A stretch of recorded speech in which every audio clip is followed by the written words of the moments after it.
George McCoy at Warren Allen Sports Desk. A Sports Center update on 1080 The Fan. Jeff Rust with your Sports Center update. First on The Fan, we got a little bit of breaking news from the association. More big money going out. ESPN's Shams Charania reporting Thunderstar Jalen Williams has agreed to a 5-year rookie max extension worth up to $287 million. The Thunder are now on the hook for as much as $822 million between Williams, Shai Gilgeous-Alexander, and Chet Holmgren. Mariners looking to avoid being swept by the Yankees in the Bronx. 4:05 first pitch on Root Sports and MLB Network. All-star Brian Wu starting for Seattle. Marcus Stroman for New York. Mariners remain 6.5 games back of the Astros in the AL West. A's right fielder Brent Rooker says he'll participate in Monday's home run derby in Atlanta. He joins Seattle's Cal Raleigh, Atlanta's Ronald Acuna Jr., Minnesota's Byron Buxton, Tampa Bay's Junior Caminero, Pittsburgh's O'Neal Cruz, and Washington's James Wood. From this morning over across the pond, the women's semifinals at Wimbledon. American Amanda Anisimova upsets number 1 seed Arina Sabalenka 6-4, 4-6, 6-4. She'll face number 8 seed Iga Swiatek in the final, who beat Belinda Bencic 2-love. More sports scores and stories in 30 minutes. I'm Jeff Rust from the George McCoy at Warren Allen Sports Desk. Hurt and missing work? Insurance companies acting like jerks? Don't call your mom. Call George McCoy at warrenallen.com. The Hot Corner, now in its new time. Tuesdays at 7 after Isaac and Sue on Portland's sports leader, 1080 The Fan.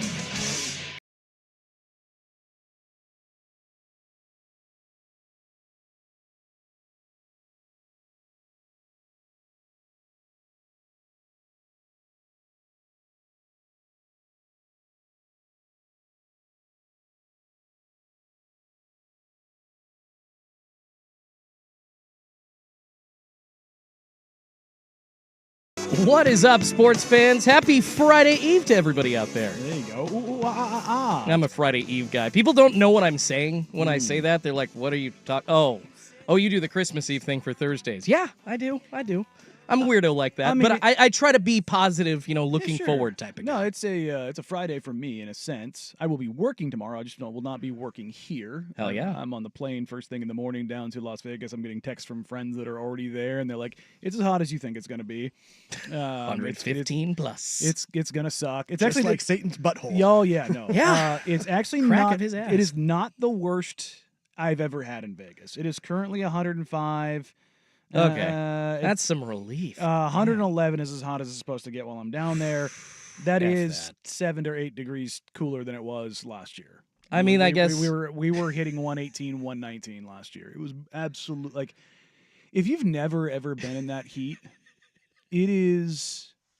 like even after like late night games. So what usually ends up happening is, whatever medias are working games. So of the beat guys that are going to be down there for the Blazers, I think it's just me and Hyken. Okay. And him and I have gone to so many of these together. But, we've got friends that cover other teams. We've got national media member friends. And there's going to be interest in Young Hansen. And there's going to be national guys there. And they're going to be there Friday night, Saturday night after the games. And what we all do is we go do our game, watch it down there in the baseline. Can't walk outside after. No.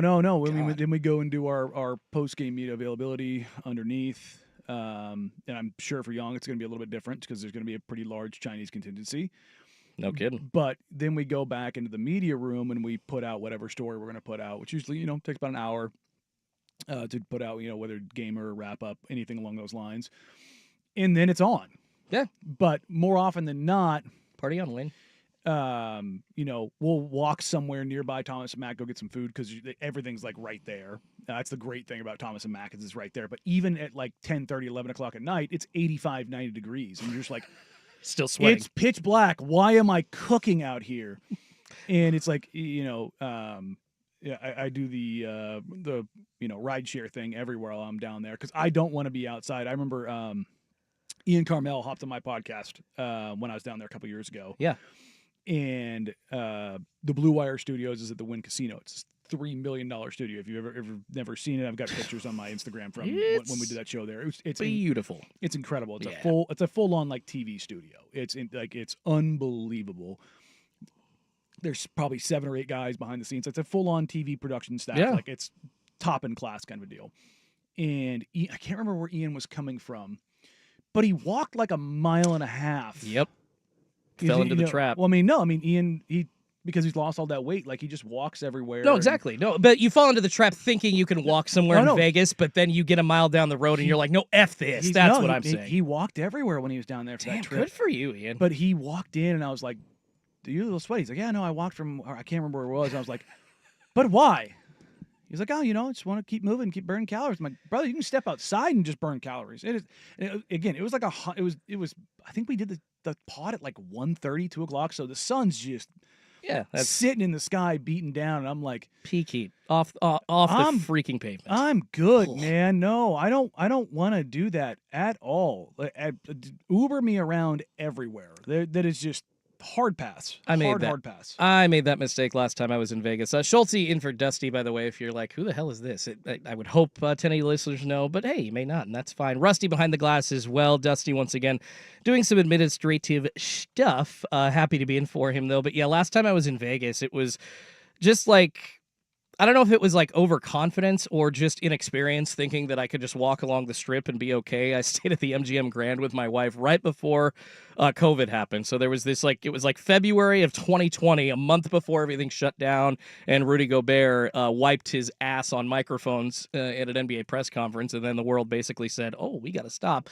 But it was my first experience, like as a grown adult, staying on the strip, and I had full control over what I wanted to do. And I was like, you know what? Like, I don't want to spend money renting Ubers and like, just like, I think I could hack the system by getting on the monorail. No, because you still go to the monorail in Vegas. You're at the back of every casino. You've got to walk a mile up to the front of it, out to the strip. And then once you're out on the strip, you're like in front of the Bellagio fountains, and then you can see the MGM Grand from the Bellagio fountains, and you're like, oh, I can walk down there.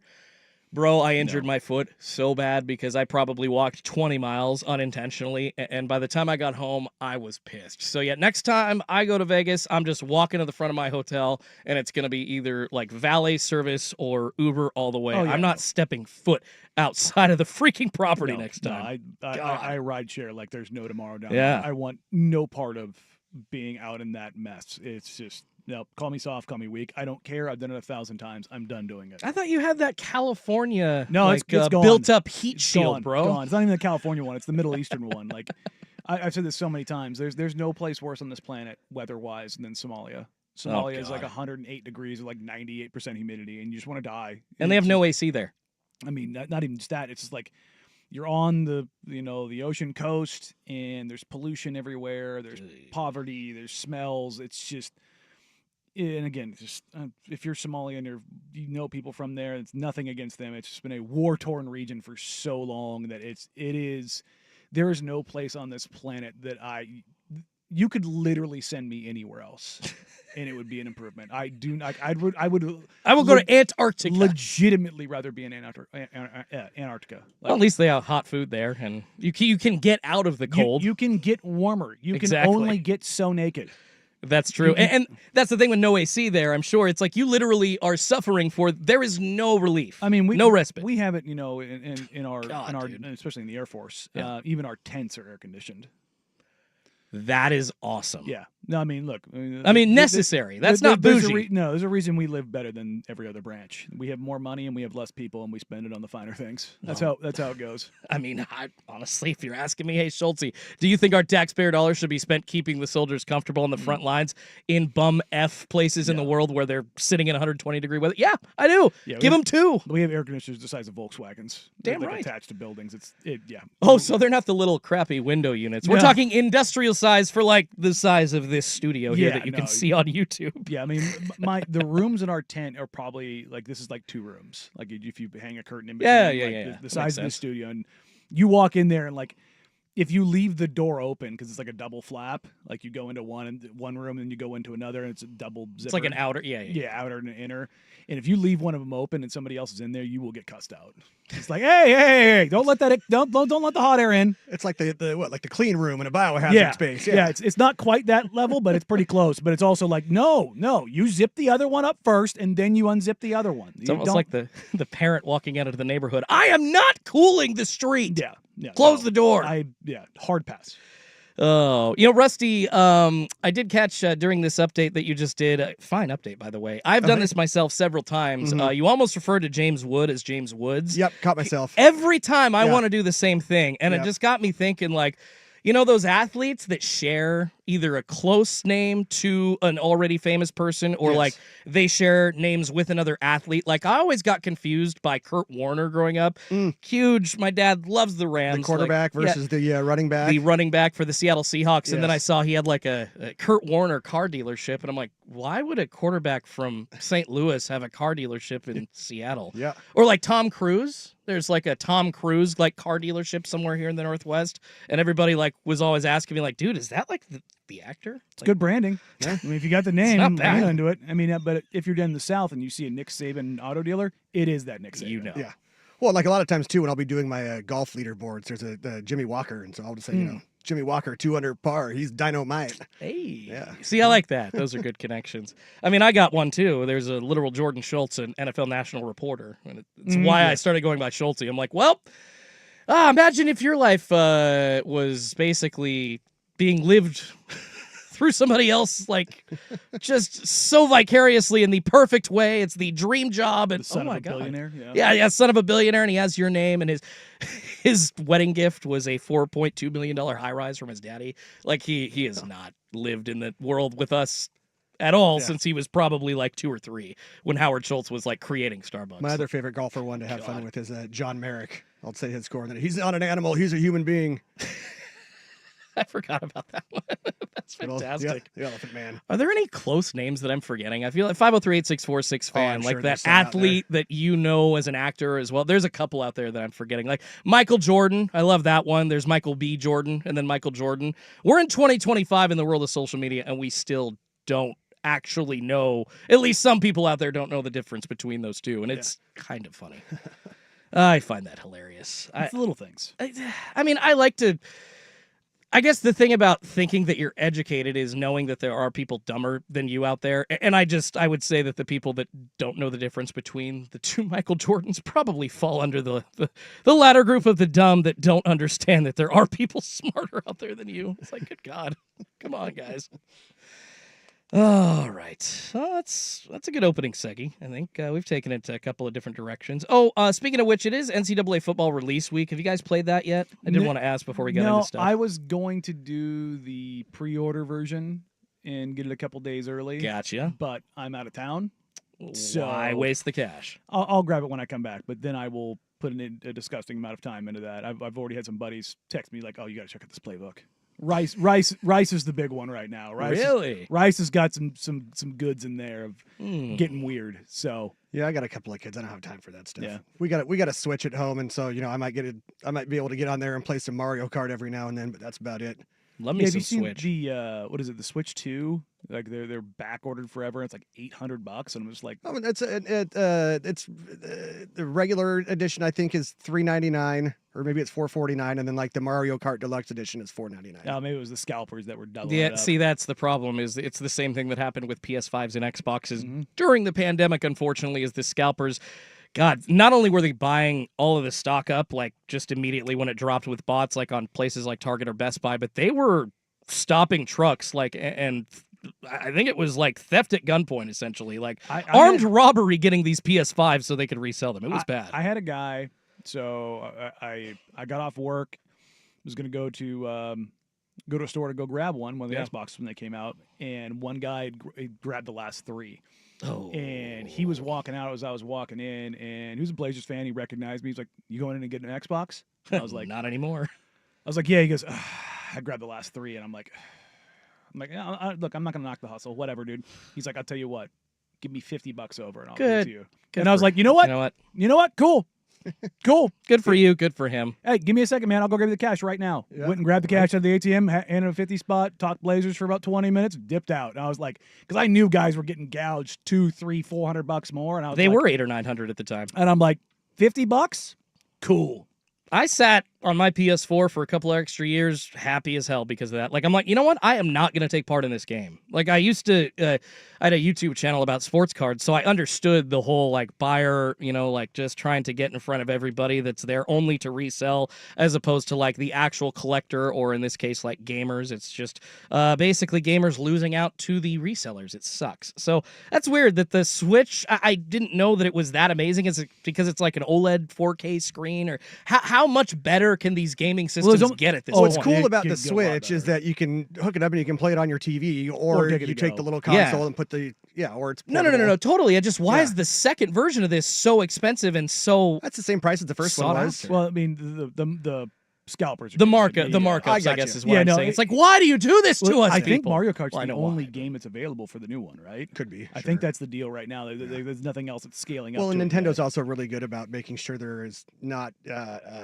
I don't want to say not an adequate supply, but Scarcity. Yes. They lean into that pretty Yes. hard. They do. PS5s and Xboxes, essentially, they knew, the two companies that were putting those out, they knew, Microsoft and Sony, that we've got to do something to combat these resellers, because otherwise there will be customers that'll just stop trying, and they need that cash. So it's, I get it, scarcity and the market makes the prices, but that's just annoying to me. Like, stop it. I will say we have people texting in the fan text line that are prior military talking about their experiences in the military and Oh, and Bum F? Well, yeah, not just Somalia- that. Somalia, the excuse me? the non-Air Force members not enjoying the fact that their food sucked and their AC was not good, and like, look, man, I went in the Air Force not because I was soft, but because I wanted to get some things guaranteed, and I found out they treated people better as far as like what you had available to you and your Yeah. opportunities and all that. But I'll tell you this: it doesn't matter what service branch you're in. If you're at the Chow Hall and they're serving steak and lobster, it means the same to everyone. Yes. Means you were about to deploy. Have fun. Oh. Have fun. See, I appreciate you, brother. Like, I don't have the balls to do that. So, like, I have no idea, like, what that kind of, like, meal would mean. Like, oh my God, like, that's a crazy setup, man. And, like, are you told before something like that happens? Or do No. you just walk into You the mess just hall walk and you in see? and you're just going, ah, crap. Oh. Like, I remember I was deployed. I was at a FOB, forward operating base in Afghanistan. And the food there just wasn't that great. I've mentioned this so many times. Like every day, my to-go meal, I had 2 mangoes and a bag of bacon.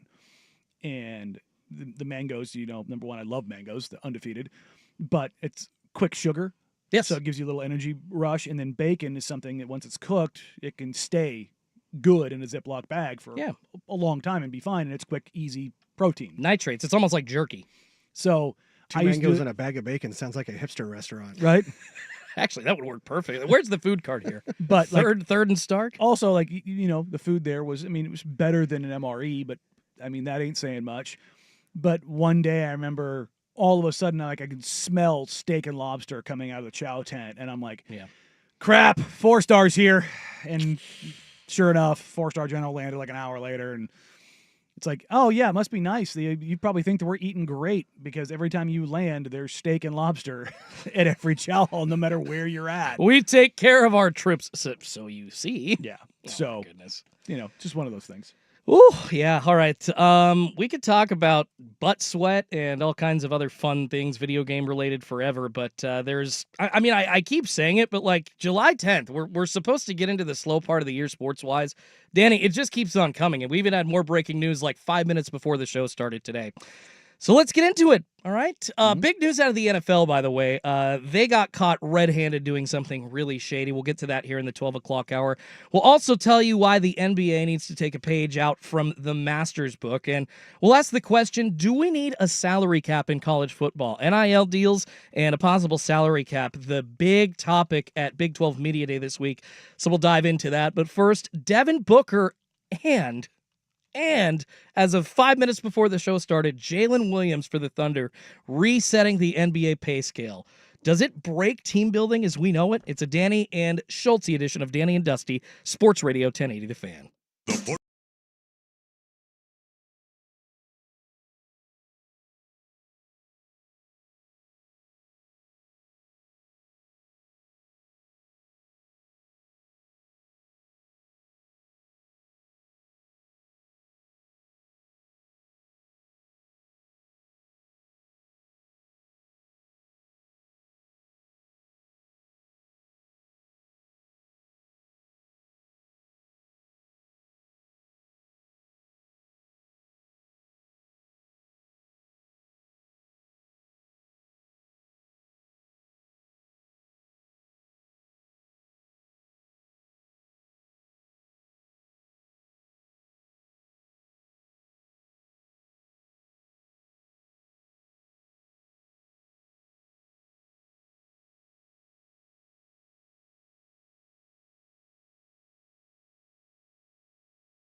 Well, Devin Booker signed the richest annual contract extension in NBA history last night. 2 years, $145 million. And then right before the show today, Jalen Williams getting his bag as well for the Oklahoma City Thunder. Another 5-year deal, basically the same as Shai Gilgeous-Alexander's, a rookie max that could up to 5 years, $287 million total. That would put him at basically the same $71.5 million salary-wise annually for the Thunder. And Danny, I'm all about players getting paid. I guess this is kind of the same story here with the Thunder now and the Phoenix Suns, especially with the Thunder. I think it's kind of what you said, similar to the Orlando Magic, essentially. The gun is now loaded. The Oklahoma City Thunder have started the clock. Like, I love these players getting their bags. They should be the ones cashing in. I don't like orders hoarding all the money, but when one guy or two guys, or in this case for the Thunder, three guys are basically taking up your entire cap. I mean, I know they're still paying Hartenstein, they're still paying Caruso, but outside of like those guys plus Dort and Joe and essentially Aaron Wiggins, who are all making anywhere from like $10 to $20 million, that's your roster. And you're limited in the coming years if you want to keep yourself out of the second apron to either going with those guys or actually being forced to give up on one of those guys going forward. So I get it. These players need to be paid. The ROI makes sense. But, Danny, I'm not sure that this is the smartest direction for the league to go in with all these guys on one team getting paid 80% of the cap. Well, I mean, that part of it is the way they have the stagger is in there. And the dollar amount is going to continue to be jaw-dropping. I've been saying this for basically 2 years now. Yeah. When Victor Wembanyama is up for his supermax at year 9, if he is the guy that we all think he's going to be, he's going to make $100 million a year. Is that going to be the first player to make $100 million? He will be the first. He will be the just first. That's guy. when the numbers align with yeah. like I kind of was wondering if Luka was going to be, but he'll probably hit like 80. So not quite there yet, but yeah, we're I mean, going to get Jokic there. in the last year of his deal, if he doesn't sign right now and he does what it looks like he's going to do, which is sign next year, he'll be at 77. And now Wemby might not hit $100 million at year 9 because it would depend on the implications of the cap spike. So everybody kind of thought that it was going to be 10%, and teams around the NBA made their books out with the expected 10% increase. Well, going into this season, it was 7%. And that 3% may not sound much, but like, let's just use Alex Caruso. Let's say you sign Alex Caruso to $20 million a year. Yeah. Not something that's not tied to percentage of the cap. Or to make it local, Portland. What makes Denny Avdia's deal so good? Is it a declining deal? So as the salary cap goes up, his deal goes down, which makes it exponentially more valuable. So let's say it starts at, this isn't what it is. I'm just using it to make the math easier. Let's say it starts at $15 million this year, and next year it goes down to $12 million. Well, if the cap is, I'm using round numbers to make this easier.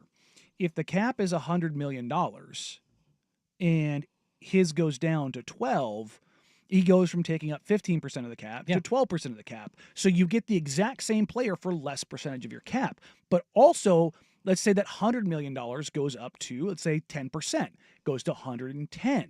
Yeah. Now his $12 million isn't 12%. It's closer to 10%.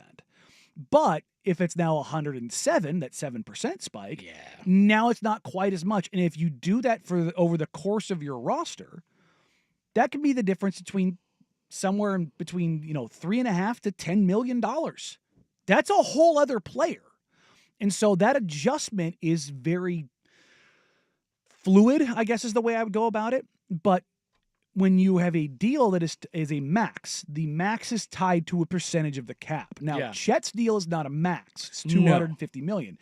Jalen Williams and Shai Gilgeous-Alexander's are max deals.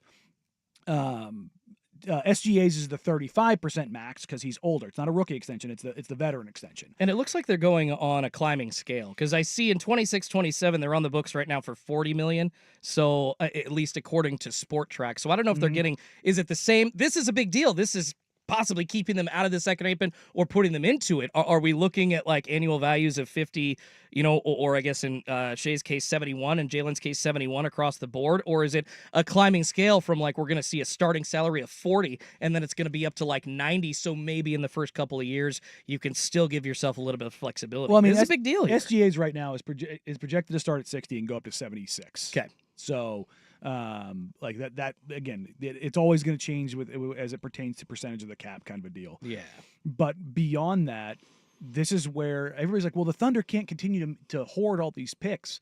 They might, because the implications is that they draft really well, whether it's, whether it's Chet, whether it's J-Dub, whether it's Case and Wallace. Yeah. Finding guys like Caruso was originally a G League guy with Oklahoma City Blue 10 years ago. Lou Dort, like finding these guys and having these opportunities. They draft Nikola Topic last year and had the medical redshirt year because of his knee. Yeah, not even there. They draft Thomas Sorber this year. And basically what they're doing is that after next year, Hartenstein, there's an option there. And what the Thunder can do, like, all right, Thomas Sorber's ready now. He's got 2 years in the league. We can have him be that guy now. And instead of paying Hartenstein $20+ million, 28.5 it would be. You're paying Thomas Sorber what, $8 million?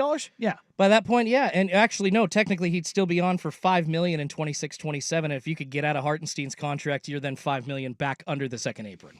So yeah, this is how they're structuring it. And I think the CBA sucks. To be clear. No kidding. I think the players did a horrible job. I agree there. Adam Silver absolutely beat the hell out of the players union. They did not know what they were getting into, but hey, they get to smoke weed now. So you got to win. I mean, they got wins, but were they See, this is the problem. Like the last 15 years of CBAs in the NBA, man, it's benefited the top guys. It hasn't, and it. Oh, and that was purposefully because those guys that were at the top, guess who was running the players union? It was Chris Paul. It was LeBron James. Like it was. They even wrote rules in there that helped benefit them after the age of 36. It was for the guys at the top. And what you started to see was like the mid-level guys really started to get hurt. And like the push from the players union coming out after this deal at the end of 2023 was, no, we're going to see like a little bit of a restoration of the middle class. The middle class is getting decimated in the NBA. And not only that, if you're a restricted free agent right now, none of them have signed. I mean, at least none of them have signed. No, because the restricted free agent market is just so weird. Number one, nobody has cash because nobody's prioritizing cap space. Now, does that become a market efficiency that some teams look to capitalize on and they kind of structure their books? Because again, the Portland Trailblazers next year, they got nobody on the books. Nope. And maybe they're going, you know what? And again, I'm not saying this. I'm just using this as an example. I always have to be careful because of aggregation now. It's so weird. Luka doesn't sign his deal with the Lakers. And the Blazers go, you know what? We know we can go over the cap to re-sign our guys, whether that's Shea, Scoot, Donovan a year later. So because you've got bird rights, we've got all this cap space, and if we add Luka to this team, a bunch of defensive-minded wings and all this kind of stuff, we can throw a max offer sheet at Luka Doncic, and all of a sudden we go from the 10th, 11th best team in the West to a top 3 seed in the West overnight. Is that a market efficiency that not only the Blazers or any other team can look to exploit, or do players do this instead? Because that's the thing is you lock up this money, whether you're a young guy like Jalen Williams or Chet Holmgren, or older like Damian Lillard when he opted in his 2-year extension, or Devin Booker just did his. Yeah. But the problem is in the past, in the player movement era, what players did was get the money, then ask out. Mm-hmm. But the problem is if you get the money now because of the second apron and all the things the limitations on trades, like Bobby Marks was on ESPN and he did a pod with Russillo the other day, and he got aggregated even by ESPN because he said there's not a market for LeBron James. Well, it's not a market for LeBron James because LeBron James isn't good. It's because he makes $53 million, and with where teams are, and if you're looking about trading him to a competitive team, the machinations, number one, that exist are finite. Number two, LeBron has a de facto no-trade clause. Number three, the amount of money that has to change hands and the loopholes you have to jump through in order to make this transaction will absolutely gut another team's roster.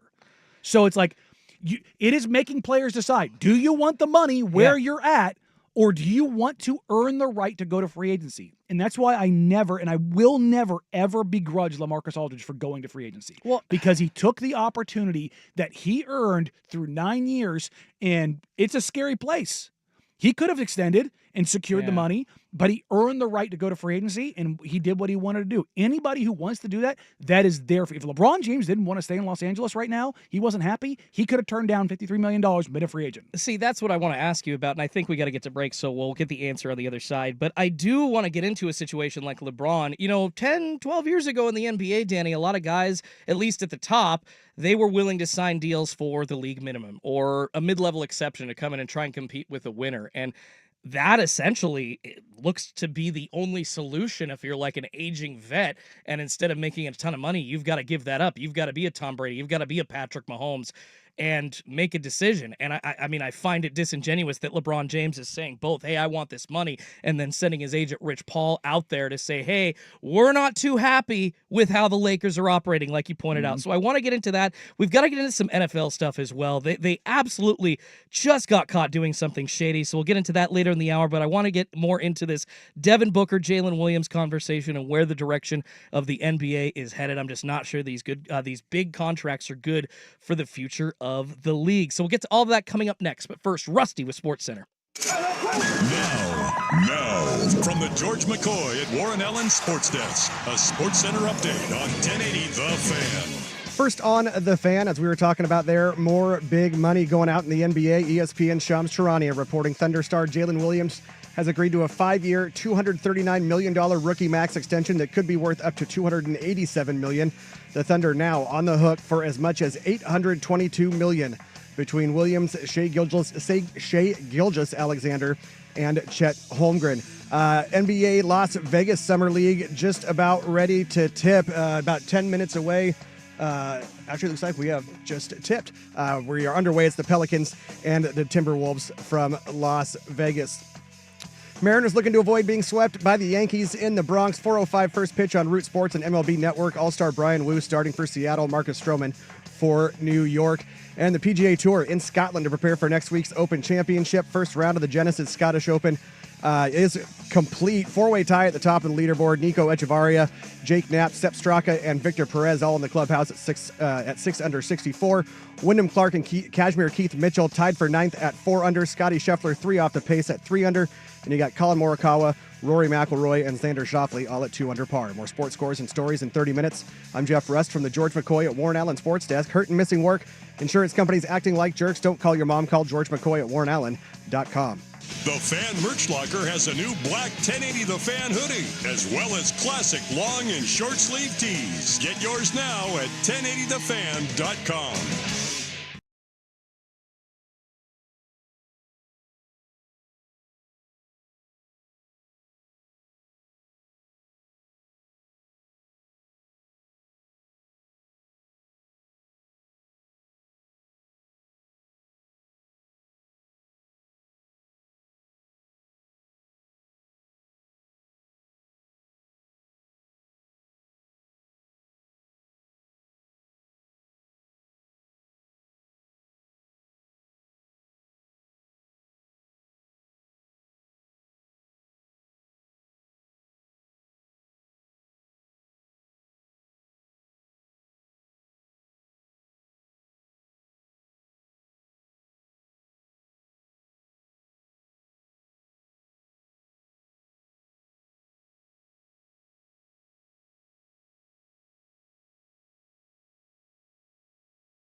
Danny and I talking about which expert to try and get in touch with to try to break this all down for us. The NBA salary cap situation and the apron world that we now live in.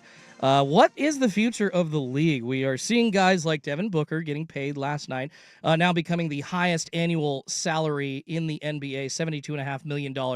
Only over 2 years, though, and then, of course, the news breaking right before the start of Danny and Dusty today. Jalen Williams for the Thunder becoming the third player that they have signed to a massive deal in just the last week or so. I don't think we live in a world of the big three anymore, but I guess we can officially say that their big three are locked up. But once again, referring to something you said, Danny, on Tuesday, the gun is loaded now and the clock has started. And yeah, they can stagger these guys out. Like, there's some questions as to when the Jalen Williams contract actually starts for me. Like, I see on the salary cap that he's still going to be for this 25-26 season under his rookie deal. So that'll be like an $8-9 million salary. That's, comparable to like Brock Purdy making the league minimum as the last pick in the draft for 4 years. But I'm wondering, did they pay Jalen before the end of his contract? So I've got confusion there, and really going forward, you wonder, Danny, if like cap manipulation is going to matter more than coaching. Like, love what the Thunder are doing, love what Mark Daigneault's doing, but like every trade now has to go through a lawyer, essentially. It's a weird world. Yeah, we talked about this a couple weeks ago. The best teams in the league have the best CBA guys, and that changes over time because when you get a new CBA, there's new loopholes. There was one, that the Knicks did last year where they paid guys $1 over the minimum, so that they were tradable in order to make a transaction and a sign and trade work. And like, wow. And because again, every time you put legalese into CBAs, they'll find a way. Well, it's not just that. It's like the intention may be X, but the outcome ends up being Y, Z, and everything else beyond that because it's the unintended consequences. And I'll be blunt, with the new CBA, what owners wanted was a version of a hard cap, and they didn't want the Bombers, the Lakers, the crazy money owners of the NBA making the broke boys look broke. And they didn't want them like spending out of control to just build whatever they want to build. And then you have like the staying powers of Los Angeles, all of the Texas teams, all of the Florida teams in New York that, LA and New York, yes, you have punitive taxes, but you also, it's LA and New York. In Texas and Florida, you have no income tax. If you look at a team like Toronto is going to be number one behind the eight ball because it's in another country. Like, that is a massive hurdle to overcome. It's different cultural, but financially, I think I'm talking to people in the league, the number that I've been told is it's roughly 54% tax rate. 54%. Sorry, continue. It's just like, wow. That's a metric crap ton of money. That is a F ton. And you can talk about, states like Florida and Texas, they get it back on spending. And I'm like, yeah, but you know what players can do? The money that hits their pockets that isn't hit with an income tax, they can put into investments immediately. That money is working for them immediately. That makes, I remember talking to Dame about this. He told me that if he was going to Miami, during the whole trade saga, he would make something like $20 million more in cash in hand. Yes. That's $20 million that's working for you. That is as opposed to going into income tax brackets. Like, that is a massive, massive deal. Now, I don't think the league is ever going to put something into place. Like, let's say Toronto, you're paying this tax bracket, so in order to compensate for that, only X amount of percent counts towards the cap. Yeah. The one that I like is and I have the pushback to this, is that, teams like Oklahoma City, teams like Orlando, who have just signed multiple young stars to massive deals, at some point in time, they're going to have to make decisions. Yeah. Pretty quickly. That clock starts. Well, in essence, you're punishing those teams for drafting well. That doesn't seem right. But if you were to say, let's use the 35% supermax that SGA got. Let's say instead of it counting for 35%, he gets every penny. Every penny stays the same. Yeah. But instead of it counting for 35%, it counts for 28%. Well, what that now does is it further incentivizes tanking. Yeah. That's the unintended consequence, because if it's better for you to draft because of the financial implications of getting a star, you say, okay, instead of paying SGA $75 million a year, he's still being paid that, but now I have 7% more to work with. And if your salary cap is $175 million, now you're talking about having an additional $18 million. That's more than the MLE. So now you start incentivizing these things and pulling these strings. Well, for a team like Portland, that's incredibly important because you don't have free agency. And you already are going to overvalue and over-index on draft and trade already. You're not a free agency destination. But then you're going to have teams like the Texas teams, the Florida teams, and Los Angeles and New York sit there and cry wolf over, well, what about us? And in the sense, they have a lot of power because they're in massive media centers. They have massive TV rights deals. They're in massive population centers. They're massive generators of revenue. And so they're going to have some pretty large voices at the table.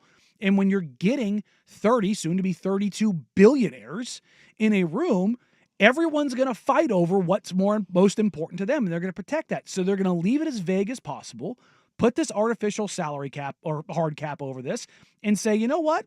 Screw it. Because now we all have built-in justifications for getting rid of this guy or not paying this guy, and it puts the onus back on the players. Do you want the money or do you want to compete?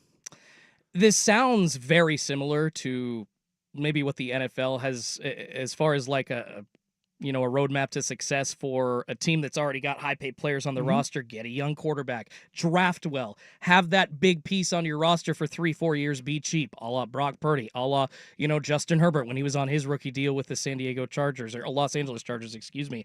It seems to be the direction that's where the NBA is going, and I'm not sure that I like it because they've been throwing ideas out for the NFL the last couple of years, like, well, we just maybe need to make the quarterback not count against the salary cap. And it's like, guys, what are we doing? We're basically negotiating our way into loopholes and weird situations where, like, once again, I get it. These guys have to get paid, but, like, going forward, are mid-tier guys ever going to get money? Going forward, is an owner even going to want to be, like, a part of a team for more than a decade or two? We've seen, I would say, a pretty quick exodus of a few owners, especially in the NBA, and I'm wondering if families are getting out of it. It's the Buss family in Los Angeles getting out of it and cashing out for an investment that was, I think, $69 million for $5 billion. But is some of that because they see what's coming here and they don't want to deal with it? Well, not that. They don't have the money. Yeah. It's getting crazy. Like I had a tweet just a little bit ago. Between those three players in SGA, Chet, and Jalen Williams, you're looking at roughly $825 million owed to them over the course of their contracts. Clay Bennett is worth $400 to $600 million. Now, he does, for those that are wondering, he does not own the majority share of the Oklahoma City Thunder. He is just the governor. And I believe the number that I was told was you have to own at least 18% of the team. I believe there was 5 partners who owned the Thunder. One of them passed away, and I believe it's down to 4, or it's 6 and now down to 5. Okay. So Bennett, and when he passed away, the other partners bought up his shares. So if it's 4, obviously they're probably all around owning a quarter of the team. If it's 5, they're all around 20. So I think that it's down to 4 now. But there is one of those individuals that does own a large percentage of the team, is worth $20+ billion. Yeah. So that's where the money is coming from. Gotcha. But that's part of this is like, well, you put the broke guy out there because then you can cry poor. Oklahoma City right now, they use the leverage of Clay Bennett stealing the Seattle Supersonics under the cover of darkness and away to Oklahoma City to have the city of Oklahoma City build a brand new arena for an arena that's not yet 20 years old. Yeah. Oklahoma City in this economy, in this era, is paying for a new arena, not ownership. Because they're afraid that he will do exactly what they did to them, to what he did to Seattle. I mean, I basically see the power for the NBA elite being all at the top. It's the owners and it's the top tier of players, and that is it. Yeah, and that's a problem. It's not.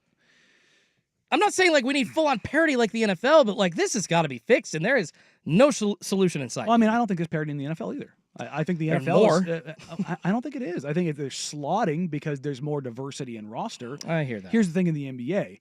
SGA, you put him on basically any team, they're going to be competitive. Yeah. You put Luka on any team. You put Giannis on, like, even as bad as the East is, like the Bucks are picked to be 8th, I think, by the books in the Eastern Conference. It's like, if they finish 5th, it wouldn't shock me if Giannis goes for 34, 12, and 8. Like, that shouldn't surprise anybody. The impact of a singular player in the NBA is just that much more grandiose. Ugh, all right, we got to move on, but I don't like this. Like the Booker deal, the Williams deal, NBA team building to me, it's not necessarily about talent. It's a lot of what you're talking about, Danny, like those extra percentages, taxes, income tax And it's not being even just applied. that. On the player side of things, I've mentioned this before. I have talked to players over the last 2 years that they don't understand the CBA. That's a problem. Both their reps and their agents have done a poor job of really letting them know where things really are in the league. What's the solution? I don't know. Getting the right people in there to represent you, not just on the agency side, but on the player union side, which leads us to the NFL side of this, which is a complete S show. Oh my goodness, yeah. We actually have a couple other seggies on salary caps to get to, but switching gears a little bit, staying in the NBA, but sticking with NBA ownership. How much longer will the Lakers be a Genie Bus joint? It's 12:50 on the Fan.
We'll talk NFL being shady here across the 1 o'clock hour. Schultze sitting in for Dusty today here on Danny and Dusty Sports Radio 1080 The Fan. Danny Meringue here as well, per usual. The most expensive team sale in history, Danny, is just about done. The Lakers, staggering $10 billion valuation, are being sold to Mark Walter, the guy that owns the Dodgers, helped them turn into basically the model of MLB as far as spending money goes.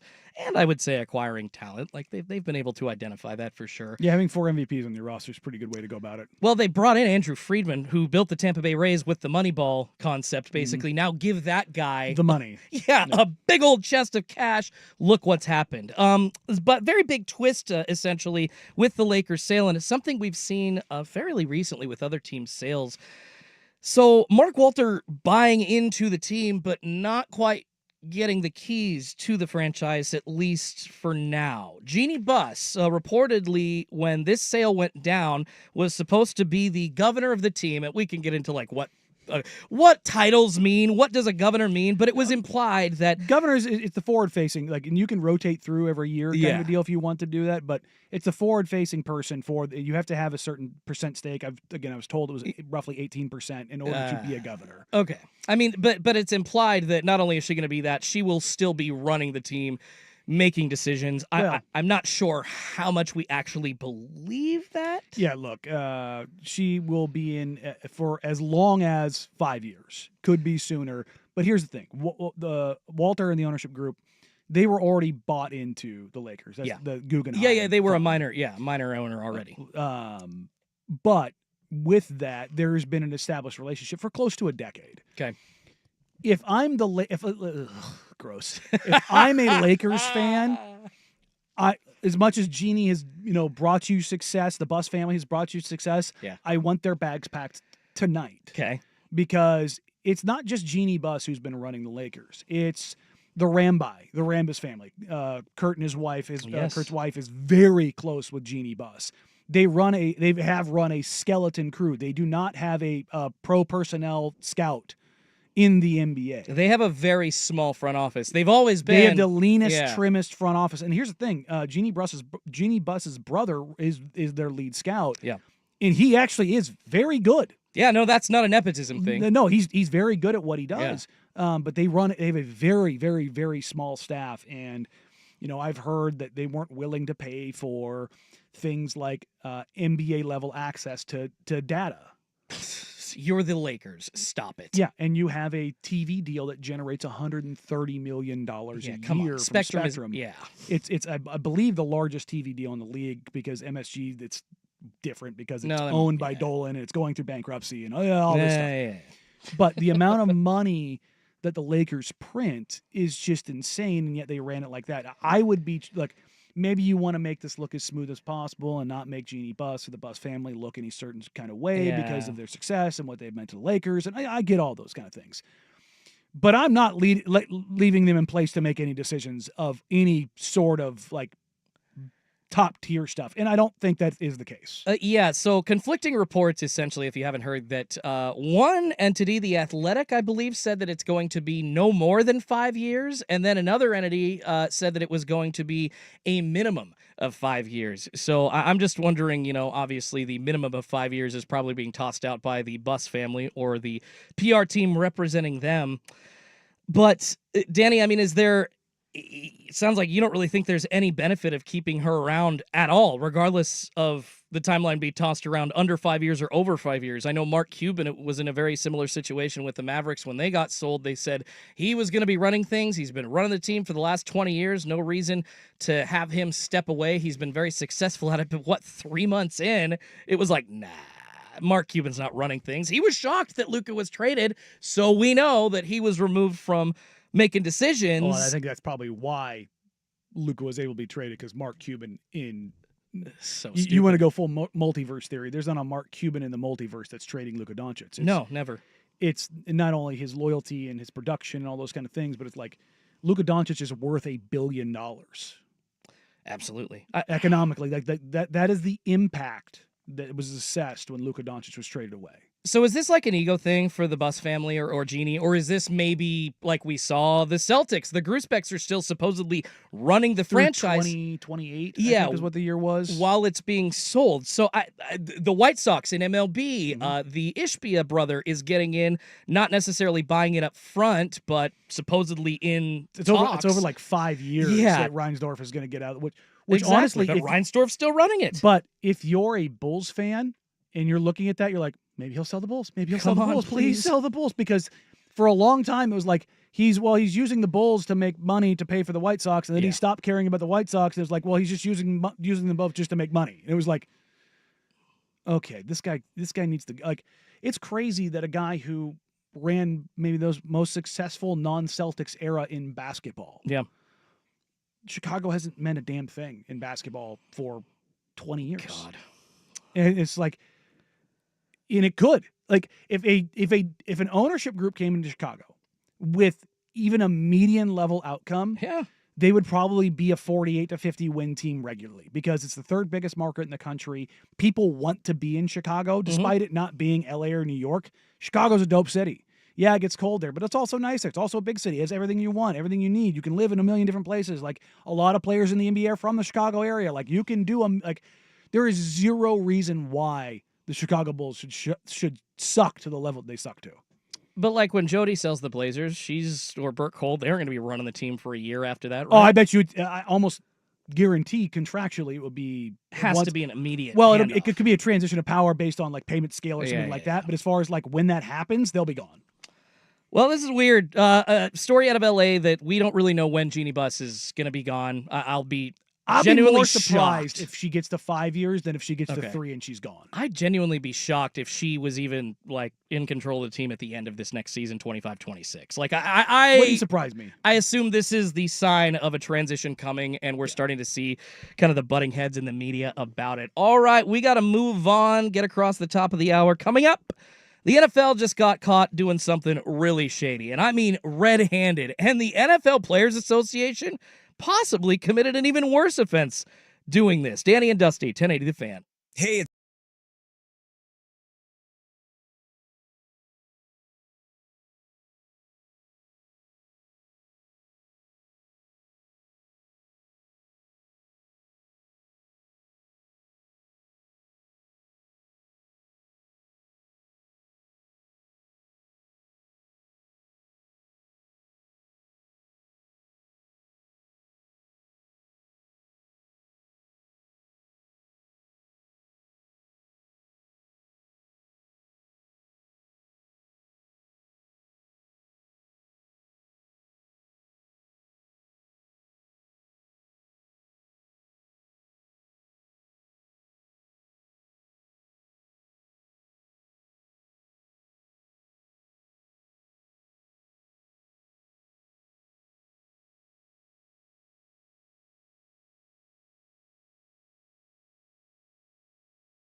the George McCoy at Warren Allen Sports Desk. A Sports Center update on 1080 The Fan. Jeff Rust with your Sports Center update. First on The Fan, more big money going out in the NBA. ESPN's Shams Charania are reporting Thunder star Jalen Williams has agreed to a 5-year, $239 million rookie max extension that could be worth up to $287 million.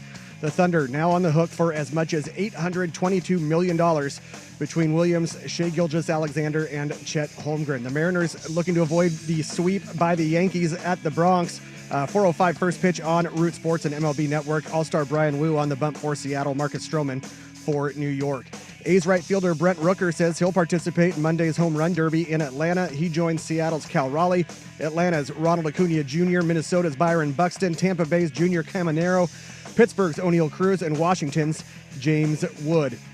And over on the other side of the pond, Wimbledon women's semifinals. American Amanda Anisimova upsets number 1 seed Arina Sabalenka 6-4, 4-6, 6-4. She'll face number 8 seed Iga Swiatek in the final, who beat Belinda Bencic 2-love. More sports scores and stories in 30 minutes. I'm Jeff Rust from the George McCoy at Warren Allen Sports Desk. Hurt and missing work, insurance companies acting like jerks. Don't call your mom. Call George McCoy at warrenallen.com. More, please. Golf in the Northwest with Jason Swigart is back. Saturdays at 8 a.m. before the Sinner and the Saint on Portland's sports leader, 1080 The Fan.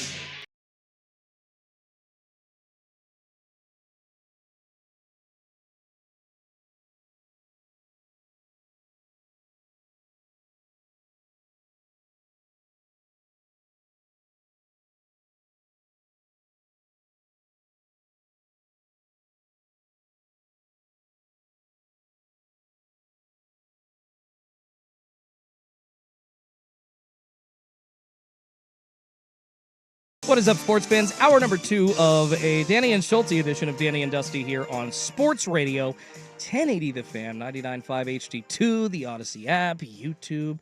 Pretty much find us everywhere, worldwide. Welcome in. Appreciate you joining us. It's a beautiful, perfect Pacific Northwest day out there. 75, some clouds, some sun. This is why I live here. Like, I never want to leave on days like this. I want it to be a little bit warmer, but Tiny bit? I don't want. I mean, it's doing the same thing again. We've got that humidity nonsense going on again. I left the studio yesterday and I just walked outside and went full Eminem. Palms are sweaty. Mom spaghetti. It was just like, what is this nastiness? Like, my hands immediately It just was like bad. sticking, and I'm just like, what? Like, we don't live in the South. Like, why does it feel very thunderstormy out here? I don't like this. This is gross. Just give me we have our dry summers here. We have like a little mild 5-mile-an-hour wind with like less than 15% humidity. That's what makes Oregon good. It's why I don't want to live in the South. Mariners playing in New York against the Yankees right now. Not well, but yesterday, 87 and humid with some rain falling in New York. And that's literally what it was here, Danny. No, I remember. I saw raindrops fall when I was driving last night. I was out there for a wedding, and this time of year it was. So you were in a suit as well. Yeah, and it was. God. I remember I wasn't even thinking about it. I walked over the storm grate on the sidewalk. I was in Midtown. Yeah. As the subway went underneath me, and it pushed that hot, wet subway air, which if you've never experienced that smell, it will make you damn near puke on the spot. It hit me, and it was just... God. And my buddy who was walking with me, who's from New York, he saw it coming. Yeah. He's like, I'm going to screw with him right now. Again, this is a buddy of mine from the Air Force. And I love it. And I just looked at him like, eyes are watering, mouth like drooling, just like, what the hell was that? And it was like, I want to say it was like 92, 94 degrees, swampy as hell. And then that smell wafted up out of the subway as the train went by. And I was just like, oh, I hate you. Why? And then we went to a Yankee game later that night. And we got on one of the cars on one of the lines that, when we changed trains, didn't have AC, and it smelled like Paris. No, thank you. There were so many stinky people on that train. I'm like, dog, I don't care who you are, where you're from. In this country, no matter what your race, creed, deodorant, please, deodorant. It was so bad. It was just like. That's why I always tell people, like, oh, I really want to go to Paris. I'm like, don't get me wrong, Paris is cool, for all the touristy stuff and how it's laid out and all the history and all that kind of stuff. Number one, it's the dirtiest major city in the world. It's not like poverty-ridden. Number two, the indoor plumbing like floods out onto the. Why would anybody want to live there? You subject yourself to. I mentioned this before. It's the oldest indoor plumbing in the world, so it's like it's been there for a very long time. But Boston too, it's bad there as well. Boston's also in the U.S. It's one of the worst. And I lived there for a year, and it was this is not like the West Coast. No, but yeah, like that weather, that hot, nasty, wet stickiness. Yeah, hard pass. We'll get to the NFL stuff here in a few minutes. A nice get back on the clock, Seggy, and I actually had a perfect little topic in case we needed to get back on the clock here. Speaking of big cities and big sports areas, Danny. Did you know that you can now stay in Michael Jordan's former estate if you go on Airbnb? You can go rent Michael Jordan's old house, just like you could a cabin here on the coast in Oregon. I mean, Carlos Boozer did this with Prince. Did he really? Like Prince's house or Carlos Boozer's house? Prince rented out his house because I think he had been traded somewhere and he wasn't living in the house. The crazy thing is Prince came in and like had a construction team like redo the house while he was there for, I want to say it was like 6 months. And when he came home, he's like, he made it into his house. Like he like knocked out walls and moved things around. He's like, well, what are you going to do? It's Prince. I mean, yeah, that's the kind of actually another cool story about Prince. You kind of just have to take it as it comes with Prince. Funny, this is back in the 90s when Dennis Rodman was in the Bulls' heyday, but he was sitting on the bench and Prince was at a Bulls game. And I don't know if this is true, but, you know, Dennis Rodman, big partier, as we all know, he reportedly turned to Prince and was trying to like, hey, man, you want to hang out after the game? Like, love your work, would love to like meet up. Prince did not respond, did not say a word to him. And reportedly, Dennis Rodman found out either then or after the game, you don't talk directly to Prince. You talk to Prince's people. Even right there, you talk to his security. You talk to his handler to make sure that you can talk to Prince. And I'm just like, is that a real story? Is that really true? Wouldn't surprise me. I've heard that like 3 times in my life, and I'm like, God, I get it. You got an ego. You're one of the best musicians in the world, but just damn it, man! Like, swallow your pride a little bit. Be like us. It's the diva stuff. It's the Mariah Carey. Don't look her in the eye. Like, I've heard stories of Steve Harvey. Oh, yeah, I've heard stories Ellen DeGeneres of people like, you don't look this person in the eye, and I'm like, I do not care. I think it was Eric Clapton that was asked by somebody in an interview one time what it was like to be the best guitar player in the world, and he said, "I don't know. Ask Prince." Mm-hmm. Yeah. Well, good for Eric Clapton. Although I've heard a lot of bad things about Eric Clapton too. Look, I mean, if you're that otherworldly good at something, and like when you're talking about those kind of people, they're more often than not they're gonna behave a certain way, and it's not just an arrogance. It's like their brains are just different. Yeah, and that doesn't excuse it at all. But you're it's accosted all the time by random idiots. Yeah, it's not fun. Yeah, so. But you could feel just as bougie as these guys. A $9.5 million sale finally back in December of Michael Jordan's home to basically a real estate developer. I don't want this guy to like end up making a bunch of money on this, but frankly, he bought this property and put it up on Airbnb after it was on the market for 16 years. This Michael Jordan mansion has essentially been, I think, trying to be sold since 2009, personalized to MJ's very, very specific standards. Of course, the 23 on the gate out front. The house looks absolutely beautiful, but you need $25K per night. And you also, I don't know why you need to do this, but you have to sign an NDA to go rent the house out. That's not surprising. But what are you gonna do? Turn on a black light. What? No, but you're the one signing the NDA as the customer. That's what I'm saying. Yeah, you might turn on a black light. Oh, so you're saying that like you might see some things that other people have done before you, and you need to keep quiet about that. That literally just occurred to me right now. I mean, I don't think NDAs should exist. Can we just, like, why do they even exist? I mean, why does the legal system even allow that crap? I've got one that's binding for me for, like, another 10 years. So I feel like that's a problem. Like, we shouldn't I mean, not only that, like legally limit people's speech. I was talking to a buddy of mine the other day who worked in the intelligence community with me. And he was like, yeah, there's stuff we can actually start talking about here in a couple of years. And I'm like, yeah, if it gets declassified, because we have 25-year cycles on these things. If it's like government secrets, that's what I mean. I get that. But even then, like, I have NDAs on stuff that I did. And it's like, yeah. I feel like as soon as you sign up, like, to be a soldier in whatever whatever branch it is, you're told like, hey, this is the way that this is, and you are not to tell anybody. You're not to, I mean, I'm sure you sign some paperwork, but I feel like that's kind of an agreement to the job as you take it. For anyone out there who's a military member, prior military veteran, all those kind of things, you know this. Yeah. When you sign up, you actually forfeit your rights. You do not have the same rights afforded to you as American citizens. Well, you actually forfeit your rights. No, because like if you commit a crime, you don't go to regular court. You go to like an arbitration. Well, you can go to both. You have the UCMJ, the Uniform Code of Military Justice, but there's no such thing as double jeopardy. Like if you get arrested in the civilian world, you can be tried and convicted in the civilian world, and then be tried and convicted in the military and face both punishments. Whew. Yeah, bro. Yeah, so be careful. And like again, if you're considering the military, I will back you up on all your decisions. And all those people get scared about it. If you ever want to reach out to me on Twitter or something like that, and you've got questions about it, I'll be more than happy to answer your questions on that stuff. But understand that when you do sign that dotted line, you forfeit your rights. Yeah. That's the deal. Even more respect, brother. Like I don't have the balls to do that. I appreciate every single one of you, including you, that do that. But yeah, if you do want to stay at Michael Jordan's former mansion, you can. If you wanted to live out a fantasy, he's got a full basketball court. Although so dumb, the guy that bought it took the Air Jordan logo off the basketball court. Why would you do that? Why? The guy whose logo it was on the court. You leave the 23 out on the gate, but then you take Maybe it was off a stipulation in the sale. I don't know.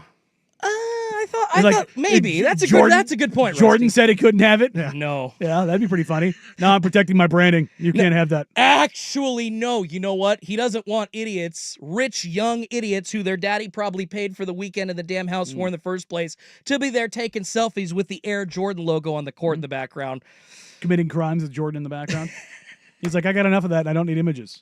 But yeah, you gotta book this for a minimum of 7 nights if you want to stay there, and it is limited to 12 guests, despite the property having 17 and a half bathrooms. So some rules, but if you wanted to go rent Michael Jordan's house, I mean, if you got that kind of money, I guess. hey, go do it. Go live out a dream, baby. I certainly would if I had stupid Joe Burrow money like we were talking about earlier in the week. All right, let's get on to some really, really tough NFL stuff to talk about.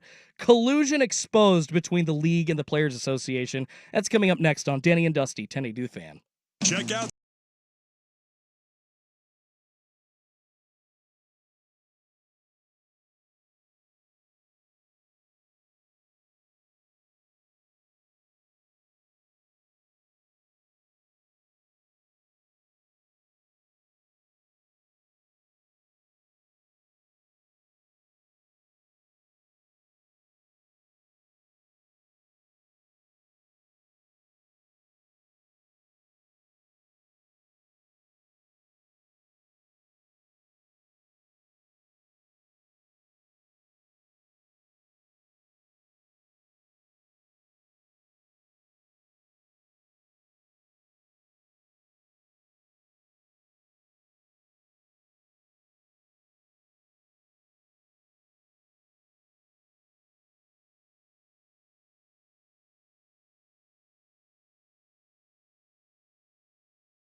NBA Summer League action on ESPN2 right now. If you're looking for something to watch, Minnesota playing the Pelicans. Woohoo! It's officially underway. Yeah, it's awesome. Get to see Cooper Flag v. Barani tonight. Ugh. Yeah, that's the get-in price has been absolutely insane for that. And I'm kind of surprised that like people are willing to pay prices like the courtside seats for $2 to $3 grand or nearly as much as like a World Series ticket or an NBA Finals ticket. That's crazy. It's absolutely nuts. And I don't ever take for granted when I go down there and I'm credentialed that I'm literally, if you watch the TV, if you watch the Blazers game tomorrow night, you will see me. The camera will pan down to the baseline where the back away from the entrance of the arena is. You will see me. I will be sitting right there on that baseline and have front row view of all of this. And it's so cool. And then I look over and like some, rich family has paid a couple $1,000s for a seat 10 feet from me. Some jackass influencers paid for one as well. They had the influencer game last night. No. There were two people. There was T-Jazz and Mark Phillips. Those are the only two people I knew. And even then, I don't really know them. I don't even know who those are. The rest of the guys on the list, I had like zero, like not even like it was skibbity bebop badoo. Like yep. I Chad Chadwickson. Yeah. I'm like, who are you, kid? None. I am officially washed. I had no idea who any single player was. Not a one. No, I don't know who the young kids are rooting for now or watching or listening to. I buy Pepsi AC and my back hurts. So, yeah, no, I'm with you, brother. I'm officially washed. We got to switch gears, though, from a lot of NBA talk that we've had in the first hour leaking into the 1 o'clock hour to the NFL. And something that they did, which is rather shady, along with the Players Association. Of course, we know, I would say most sports leagues, but especially the NFL, we have known for a long time that they would kind of operate in the shadows, the concussion thing. Like there's been a lot of things, the paying players who played in the league, paying their medical bills, like a lot of things that have been kept under wraps, not really made public by the NFL. Always trying to protect their bottom line. That's not new. We get it. But the NFL Players Association here, Danny, looking just as bad. They didn't just lose a collusion case about guaranteed money. They essentially decided to keep the details secret from their own players. Mm-hmm. And instead of siding with the entity they're protecting, the players, they sided with the NFL here, and it all stems from that Deshaun Watson guarantee contract. And there's a lot to this. And again, a ton. Shout out Pablo Torre. Pablo's become one of the best. Pablo is an Ivy League educated reporter. He is very smart. He is if he's gonna run something, he's got the goods. It's double, triple stamped, vetted. It's real.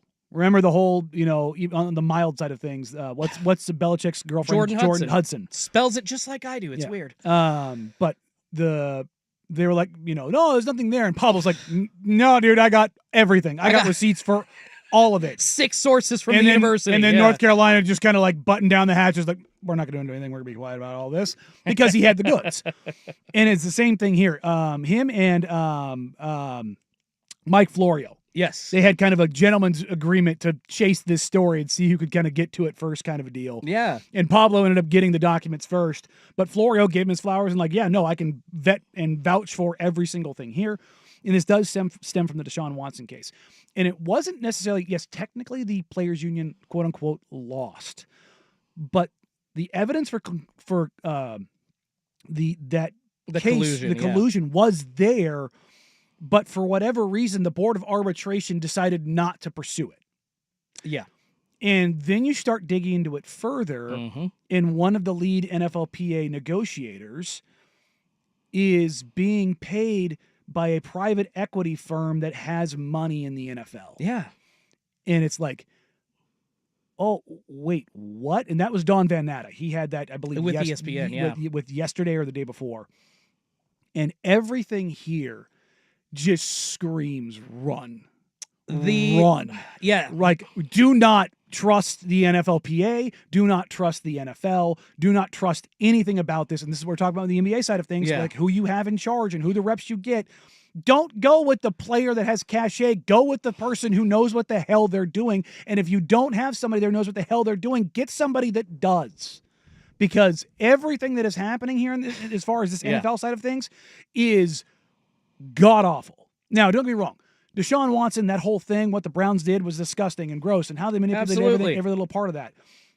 But it also shows that ownership did, in fact, collude and say that we are never going to do this ever again. We are not going to allow this to happen ever again. Well, I need to. There are nitty gritty details here. It wasn't quite found that ownership did that, but here's the rub, and this is I'm going to try to explain it to everybody like we're all 5 years old because, like Danny said, there was a ton here. Essentially, Deshaun Watson got signed to that contract, right?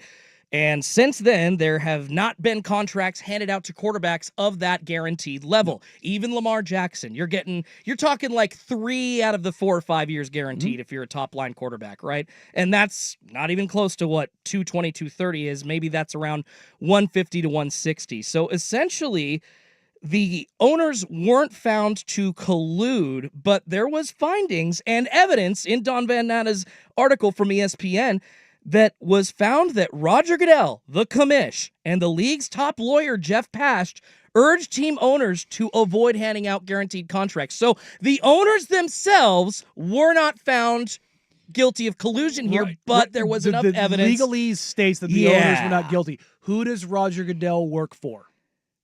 The league, The owners. players, the owners. Well, technically the owners, you're right.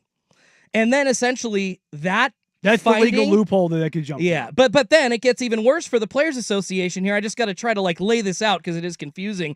After it was found that Roger Goodell encouraged teams not to hand out guaranteed money, guess what the NFLPA did? Instead of telling that info to the players, they kept it secret. Yeah, instead of dropping that nuclear bomb and pissing them off as you rightfully should. And it doesn't look you cannot conflate the issues. Deshaun Watson is a terrible human being. The Cleveland Browns and their ownership group are awful, terrible, disgusting people. Not making an argument against that. However, from a workplace standpoint, it is a dereliction of duty to withhold that information. Yeah, they didn't even know until a document was essentially leaked. What was it, 2 or 3 weeks ago to Pablo Torre? Mm-hmm. This has just been found out. In this part of it, the one that Don Van Natta had, as far as the leadership for the NFLPA colluding with the NFL, that is a bombshell that just dropped over the past 48 hours. Exactly. That is what Don Van Natta basically was talking about in the article that he wrote for ESPN after Pablo Torre a couple of weeks ago had gotten some of these leaks. And this was a decision, Danny, that was made back in January. And for the last 6 months, not even us, the players haven't heard D about it. It's just, this makes me want to run if I'm a player. This is the excerpt from Don Van Natta that's out there. The confidentiality agreement had kept details of the 61-page ruling a secret until 2 weeks ago, when the Pablo Torre Finds Out podcast published the document and created a stir among union members. Some players told ESPN they were surprised by the details in the ruling and didn't understand why the union hadn't shared the ruling with them. And that's a kind way of saying the players said, WTF, dog, what is this? Yeah, you're literally doing the opposite of your job. And then it comes to light that leadership is being paid by a group that has private equity invested in the NFL. It's not hard to draw lines. Well, then there's the answer. You don't have to ask the question, why did the NFLPA do this? It's because money's exchanging hands to keep this information from being given out. Essentially, it sounds like this company's just laundering a little money, through the NFL to try to get their way. I mean, again, this looks like somebody's being bought and paid for. Yeah. And it's almost like lobbying in Congress, man. I don't even think it's like that. I think it's exactly what it is. And this is, if this story keeps unraveling the way it's going, this is going to head to a federal case. This is going to be a national, labor relations board. This is going to be a big deal, especially when you're talking about the amount of money at stake here. Well, and I'm like I said, we were talking the private equity in sports. That's already kind of a dicey area. And now they're, each league is just sitting there going, okay, do we open the floodgates to international private equity?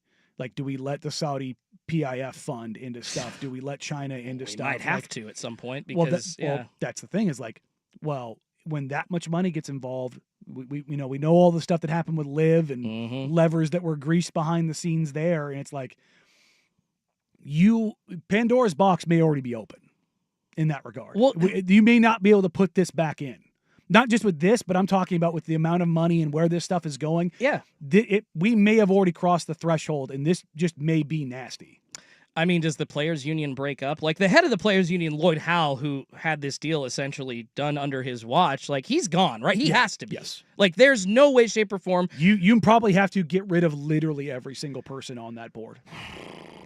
And like All of them. I don't know exactly. Like essentially, what it was laid out as in the article was that every team And a new legal team. Like you probably No have to kidding. you have to probably bring in an entire new firm because the equity, the trust, and everything that's there, it's gone. Yeah, you're This alone for me is enough. If I'm let's say I'm the team of the union president for the player side, I'm saying everyone has to go. I can't trust any single one of you because the lawyers, they were involved because you can't keep this a secret without them. So that firm's gone. Yeah. The people at the top, it wasn't just one person. It can't just be one person. Well, no, because you're supposed to inform each team has a representative. There are 32 guys that were not informed of this. That is a colluded, concentrated effort to avoid telling them something. All of them. Every single one of them gone. Yeah.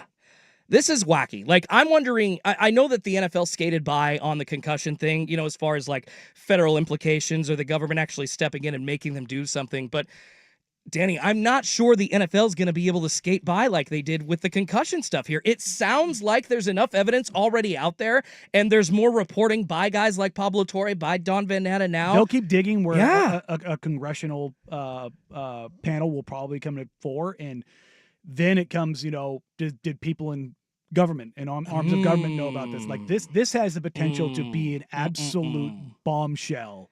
Not only to the NFL but to the sports landscape, because you'll start looking under the hood of every major sports league in the country. What do players do in negotiations now? They're bringing this up in every single contract negotiation until this is settled and possibly past that date. Like, hey, remember how y'all effed us before? Yeah, it's pay up. This is a dark place right now, and you're talking about Major League Baseball heading towards a work stoppage. Yeah, and if they're looking at this, they're going, yeah, we need, like they're looking at the current CBA and the NBA. They're looking at what's going on in the NFL, and they're looking at their stuff and going, we need to be bulletproof. Every NFL player should be pissed right now. Like they should be pissed at the league, at the union. I don't know if you could be pissed at a union rep on your own team. Yeah, like that heard something and didn't say it. Like, God, you got to go like just scorched earth at this point, because this is just. I would say that this is one of the biggest threats to the NFL's shield that we've ever seen. Yeah, as far as the financial ramifications, certainly. Yeah, if guys negotiating the CPA are keeping secrets from the locker room, there's no union. It's an NFL PR wing. And that seems to be what the Players Association is right now. Very shady behavior. We're going to see Pandora's box opened on this, I'm sure. All right, let's switch gears, find out who gets today's worst day on the web. That's next, but here's Rusty with SportsCenter. Now, from the George McCoy at Warren Allen Sports Desk, a SportsCenter update on 1080 The Fan. First on The Fan, some news coming out just before the show started. ESPN's Shams Charania reporting Thunderstar Jalen Williams agreeing on a 5-year, $239 million rookie max extension that could be worth up to $287 million. The Thunder now on the hook for as much as $822 million between Williams, Shai Gilgeous-Alexander, and Chet Holmgren. The Mariners looking to avoid being swept by the Yankees in the Bronx. 4:05 first pitch on Root Sports and MLB Network. All-star Brian Wu starting for Seattle. Marcus Stroman for New York. The Mariners remain 6.5 games back of the Astros in the AL West. PGA Tour in Scotland to prepare for next week's Open Championship. First round of the Genesis Scottish Open is finished for the day. Four-way tie at the top of the leaderboard. Nico Echevarria, Jake Knapp, Sepp Straka, Victor Perez, all in at 6 under 64. Wyndham Clark and Keith Mitchell tied for 9th at 4 under. Scotty Scheffler 3 off the pace at 3 under par. Colin Morikawa, Rory McIlroy, and Xander Schauffele all at 2 under. More sports scores and stories in 30 minutes. I'm Jeff Rust from the George McCoy at Warren Allen Sports Desk. Hurt and missing work? Insurance companies acting like jerks? Don't call your mom. Call George McCoy at warrenallen.com. Jump back to earlier parts of your favorite fan shows on the Odyssey app. The only way to rewind Portland's sports leader, 1080 The Fan.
It's time for today's worst day on the web.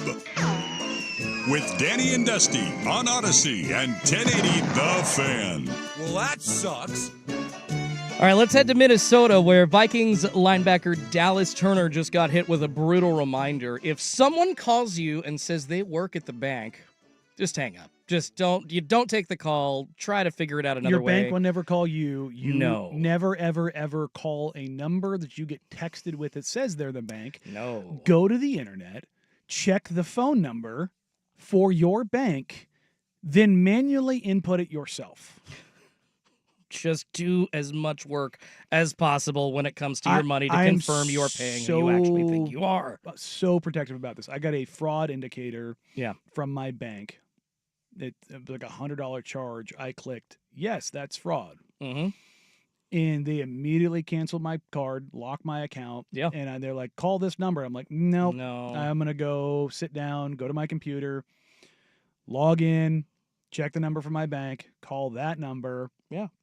And then go through the whole process to send me a new card and all this. I'm very protective about this. I've mentioned this before. I had my identity stolen when I was overseas in Afghanistan. Somebody tried to buy a boat when I was on the other side of the planet. Jeez. I fought with a bank for 6 months. It cost me tens of thousands of dollars, of which I eventually got back. But Still stressful. It did. This is before, identity theft was a real big deal. This is in 2004.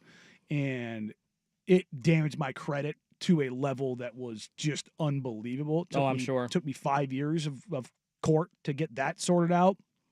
And don't ever, if you get any notification ever, never click anything, never call anything, never do any of that. Go do it yourself. It will prevent any and all of this from ever happening. Well, Danny, the story that you've had, it sounds like you got scammed, out of thousands, maybe tens of thousands of dollars. Dallas Turner, he got scammed out of almost $250,000. Wow. It was essentially a fake bank calling him and pretending to be a rep at the bank, saying that, hey, guess what, bro? You need to protect your money. Transfer this because there's something happening with our accounts. So move this money into 2 secure business accounts for us, okay? Those accounts, Island Food Truck LLC and CNLFL LLC. So just a couple random companies, one a food truck. Turner walked into 2 actual Chase branches. So he went to the bank. He didn't just do this over the phone and wired $120,000 at each bank. Nobody at the bank helped him. He only realized that he had screwed up and been scammed after talking to a family member, Danny. So the police now have the case. They're investigating several suspects that have been identified. Only 1% of that money, $2,500, has been recovered so far. And there's actually, because this is a legitimate question, he went into 2 different bank branches trying to get this transaction done. None of them pointed anything suspicious out Which about is it. weird because Yeah. you're sending money out of your bank, which To means a that, weird... but not just that, Yeah. you're sending money out of your bank. Yeah. That means that money is no longer in your institution. You would usually think there would be some protocols in place, but this is over 6 figures. Did you verify everything? If somebody tells me I know what to do, I'm doing with my money, fine. Go ahead Sure. and deal with that. But that part of it is so insane to me, how that part of it's all working out. Yeah. I in my my social media algorithm, I have a guy that pops up. They're like a fraud protection team. It's a group of hackers Ooh, that I like that. go after these guys I in love that India and Sri Lanka. Oh, I've seen those too, where Oh. they'll put their camera Mwah. from the call The center call center. onto their screen, and Yeah. they're literally watching themselves trying to scam people. Well, I mean, yeah, and then not only that, they'll run facial recognition and find out who the person is. Find out, yeah. and they'll just do open source research. Oh, do you live here at this and this address? Oh, yeah. 1, 2, 3, 4. What is Bob what does Street? your grandmother, Przynka, think of this? Yeah, that stuff. And yeah, you just pure watch, gold. just Agreed. watch the looks on their faces of just oh, I'm effed. crap. A lot of times, they get real pissed off, and they're like, oh, that's not this, that's not this, that's not this. Because what they do is they take advantage of older people who are not Yeah. familiar with technology. Always. And they think, oh, no, somebody's gotten into my computer, and I need to install this spyware to keep this. What they're doing is they're taking control of your computer, and You know, hey, look, go ahead and open up that Bitcoin wallet. We'll go ahead and do the transaction that way. And Go to bankofamerica.com. Yeah, we'll see. Yeah, that. And then they just empty bank accounts, and it's just like, again, this is the PSA hour here. Seriously, don't do any of that. No, ever. Yeah, there's always question everything with regards to money. Well, every single time. That's the weird thing about this case, Danny, is because he walked into 2 bank branches. There's actually questions by the police whether or not any bank employees might have been involved with this. I mean, because you talk about helping somebody, or at least helping your own institution, and saying, hey, yeah, this is $250,000 that's leaving our coffers. We should probably confirm this with the regional man or woman up there. Make sure it's okay. I don't know if people talked to him in the bank, but if you didn't, again, this is over what are you doing? This is over 20 years ago with my case. Wow. I sued that bank because I was like, what do you mean I bought a boat in person? I'm literally in Afghanistan. Here are my orders. Here are like all of the witness testimony from me being overseas. Like, what do you mean? That bank, I won't name them. I'm not naming this bank either. I will never, ever, ever, ever, ever do business with that bank ever again, because they did not take care of what they needed to take care of, and they screwed me over, and they made my life a living hell over the course of a half decade. And it's like, yeah, you would think, oh, you know, it's FDI insured for X amount of money, but it's like, especially back then when identity theft was not what it is now, it's so much more proliferate. But it was such a nightmare scheme that took place that it was just like, at bare minimum, why wouldn't the banks be trying to protect the asset in this case? And it's just like, what the hell is happening? None of it made any sense whatsoever. And it sounds like it's very much the case here. Yeah, how much of this is on them? I feel like they probably...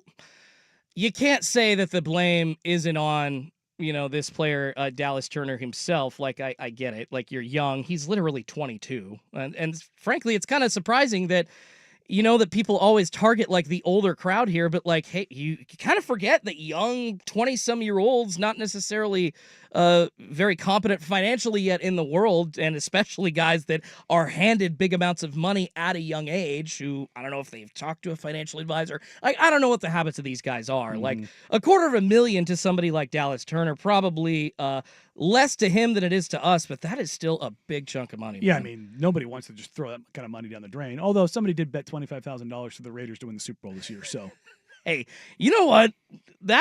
It's going to pay out $2.5 million for him. I think if you have $25,000 to lose, that's a fantastic bet. I love Pete Carroll down in Las Vegas, man. Like, I told you this a couple weeks ago. The Raiders are appointment viewing for me now, so if I had $25K... Look, I found myself in a high roller suite in Las Vegas last year where everybody in there had a backpack, and that backpack was full of cash and Coke. And the amount of cash, like, people were walking around with over $500,000 in cash in their backpacks, and throwing money on tables and on live bets, and I was just like... I don't belong here. This is like, it was absolutely insane. I was in a room with a couple like Hall of Fame athletes. Oh my God. Culture shock. And I was just like, oh, they're just throwing this around like it's Tuesday. I always remember. It's just bonkers to me when you see that kind of money just exchange hands just every few minutes. And you're just like, holy crap, dude. Like that, the amount of money you just threw away would pay off somebody's student loan, and just like that, and that's nothing. A year of rent for somebody. That's nothing to you. And it's just so unfathomable. That's crazy. Yes, there is a world like that exists. And when you you're brought into that world and you've never seen it before, that's different. You feel like you don't belong really quickly. Yeah. I think the most that I've seen thrown down at a casino in one bet was like $10,000. It was in the high roller room, but I literally, that's the only time I've ever been there in my life. And I didn't place a bet. It was just there to kind of see what was happening. So, man, I just, on the other side of it, though, back to this kid, Dallas Turner, you feel terrible for the guy. Hope that the police can help them recover the cash. But that's the thing, is it's not really insured if you send it to somebody else. I've been scammed in the past, and unfortunately, if you send them that money, that was authorized by yours truly, the government and the banks, and nobody out there can do anything about it. Yeah, wash your damn hands of it. God, the time I got scammed, it was like one of those gift card things where like I sent somebody $100 that I thought, was like supposed to pay for a bill, but no, it actually ended up getting put on a gift card, and then they got that gift card, and it's gone. They don't have any record and it's just I can't chase a paper trail. So it doesn't sound like that that Dallas Turner is that far out. Like I think that there's a paper trail for them to chase. But No, yeah. I mean, where it gets even nastier is like with what's going on down in Texas. Scammers are going to come out of the woodworks. GoFundMe's for this and that, and it's like you've still got 100+ people missing after those floods. And Oh it's my like, God. and that's when you see the nastiness of humanity come out. It's just like, and you feel awful because you're like, I look at that and like, I want to help, I want to donate, I want to do something. Yeah. But you have to it sucks. You have to be careful and thorough and vet what you're going through. Yeah, people walk up to you to your door, say they're with the Salvation Army or they're with the Red Cross. It's like, please donate. And it's like, do you have like a social security number I can check to see where you actually work? Because I don't believe you. Yeah, it sucks. That's where we're at. Yep, people suck. I'd like to have like a funny worst day on the web one of these days, but that was like top story on The Athletic, on ESPN, on Yahoo Sports. So had to hit on it. Dallas Turner, he'll end up being fine in the long run. He's obviously a decent player. He's going to make more money, but that is a brutal, soul-crushing lesson in the way that scams go. Yeah. $250,000. I might die of embarrassment at that point. All right, let's move on to a couple of other people that Peyton Pritchard, NBA point guard, says should also be dying of embarrassment. He thinks NBA players are soft for doing this. It's 148 on the Fan.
Boston Celtics point guard Peyton Pritchard called out the entire NBA earlier this week. He says if you're scared to take a half-court shot, you're soft. And you know what? I love that. I absolutely love that. I know it's been a bit, but of course... Well, we're also changing it now because we are. Well, the heave is now going to... Look, yeah. No, and this is the perfect... Look, so the reason why, and I do agree with Pritchard to in the general thought of this, okay? Yeah. I will use a Portland-centric example. Okay. Maurice Harkless, had a bonus in his contract that if he cleared X percent from 3, he would get. Okay. He cleared that threshold, and I want to say in mid-March, I think he took 10 threes the rest of the season. I remember that. There was the joke, is He he going to shoot any? He is not. He's like, nope, I am not messing with my percentage because I haven't taken enough threes to where, like, if I miss 1 or 2, it could completely throw everything off. Like, he just stopped shooting. I understand that, and the Blazers weren't competing for, like, a number 2 spot in the West that year either, so it's not like it really affected them. No, but, like, in those kind of things, those situations, they matter. But what the NBA did and what they always should have done is from the baseline that you inbound until the end of the circle, so the jump ball circle in the middle of the court, the end of the circle in the offensive zone, there's basically a box now. There's a line drawn at the end of that circle all the way to the baseline. Yep. That shot does not count if it doesn't go in. But on the off chance that it does, it will count. It will count against the team field goals. So you won't get an individual, like on your stats, if I'm Chet Holmgren heaving it up at the end of a quarter. So there are stipulations here. If it's a heave from backcourt, 36 plus feet, under 3 seconds in the first, second, or third quarter, it will not count against a player's field goal percentage. Was tested in the G League, and it will be used. Actually, it's being used right now in Summer League. Pretty sure we're going to see it implemented NBA-wide next season, unofficially dub it the Peyton Pritchard rule, essentially. Like, I get it. It's keeping guys in certain situations like Mo Harkless, like at the end of the season, from hitting a bonus, but there's also different points where it just annoys the hell out of me, man. Like, I want players to try to win all the time. I know that that's a little bit of an unrealistic expectation, but when you got a guy that doesn't care like Peyton Pritchard hitting 2 30-foot buzzers in the NBA Finals, like, I get it. No one's ever done that, but players not taking that because of it hurting their percentage, like, it's the NBA Finals, they'll all take it, but I think of maybe game 20 or game 30 in the regular season where everybody at the end of every NBA season and always like, oh, that, 2 or 3 game run we had in March that wasn't so well, that's why we're not in the playoffs. Everybody forgets about like November and December when maybe somebody didn't heave up a shot that they could have. And I'm not saying that there's been a bunch of situations where this affects everything. It probably doesn't, but it annoys the hell out of me. But that's why you put this rule in, so you don't even have to worry about it.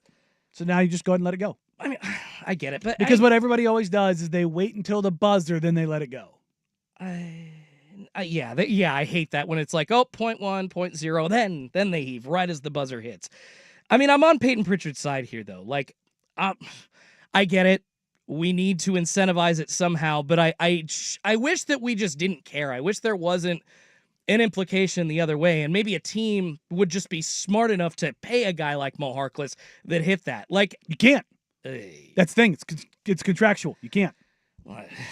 Impermissible benefits. Haven't bonuses been paid out to players that didn't quite hit? Like, not in the NBA? No, I mean, not that I'm aware of. Okay. I feel like the thing is, like, it becomes impermissible benefits. That's where you get into the Kawhi Leonard getting a house and a helicopter with the Clippers and all the stories that come around that. Like, wait. But if it's a contractual bonus that's agreed upon, but if you don't hit it, then it's an impermissible benefit. That's why the bonus line is in there. You can't do something like Mike Leach getting the number of wins like taken down by 1 to put him on the all-time list. Like, there's different ways to handle this. Let me try to put this. I wish the league would find a way to discourage people from not taking them as opposed to... And that's kind of that's what they're doing. That's what they're doing now. Am I just kind of saying things different, but they're actually the same? That's what this is. With the heave rule, it's not going to impact you, so you can go ahead and take it. So it's not going to impact it, so it's no longer an issue.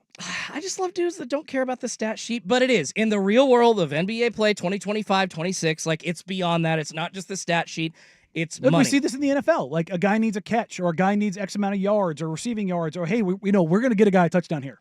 Like if he gets one more touchdown, it's $250,000. We've seen it with Brady and like all the great quarterbacks. They know what their guy needs. Oh, they don't care. Like they've all gone on every podcast and talked about this guy here. I think it was Quiz. Quiz Yes. Rogers had one where they were like, no, Quiz is getting the ball here, and we're gonna force feed him the whole length of the field if we have to. It's a point of conversation every week, 17 and 18 in the NFL now. Players know, Yeah. all the coaches know, and as long as it's not impacting stuff, and even then, there have been times when they said, quarterbacks have changed calls and been like, nah, he's getting the ball here.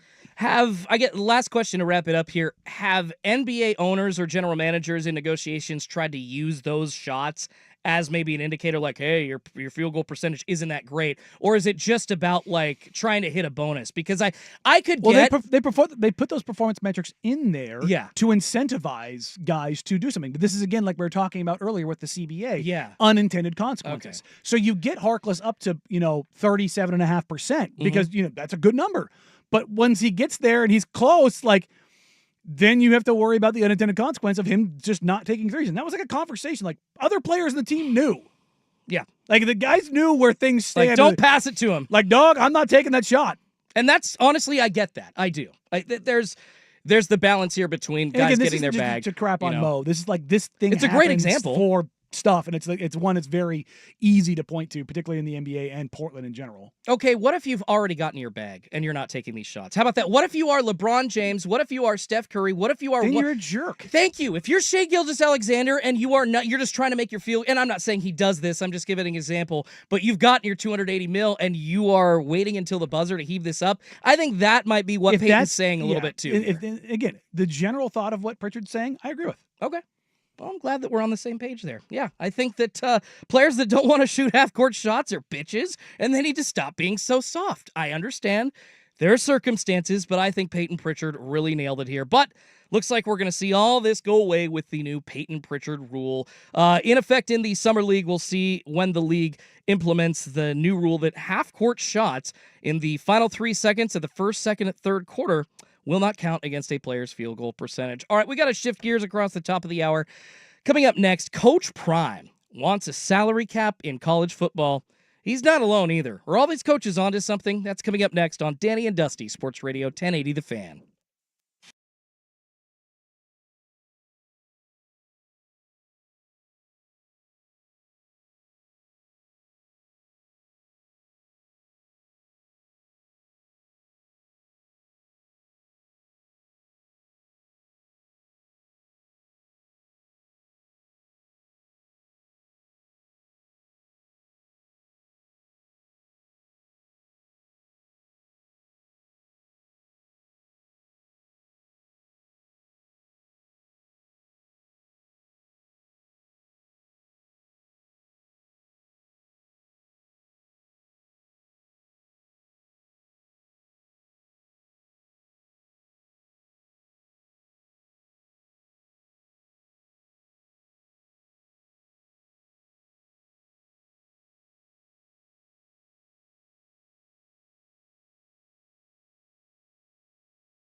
Now, from the George McCoy at Warren Allen Sports Desk, a Sports Center update on 1080 The Fan. Jeff Rust with your Sports Center update. First on The Fan, more big money going out in the NBA. ESPN's Shams Charania reporting Thunder star Jalen Williams agreeing to a 5-year, $239 million rookie max extension that could be worth up to $287 million.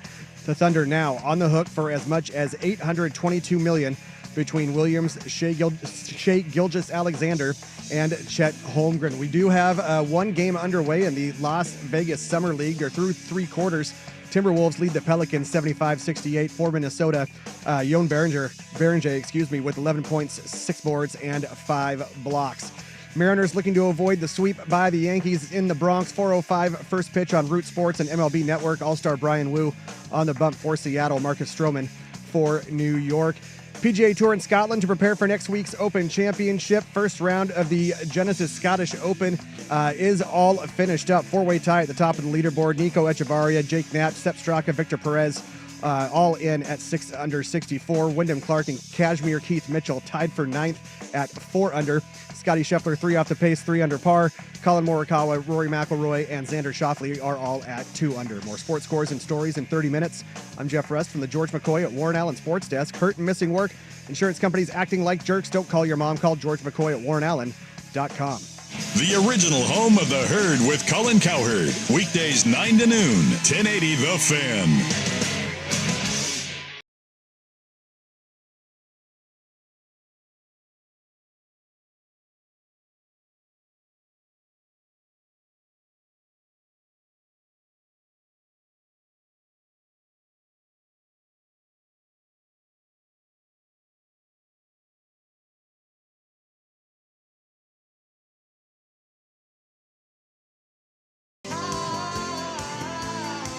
Hour number 3 on a Thursday.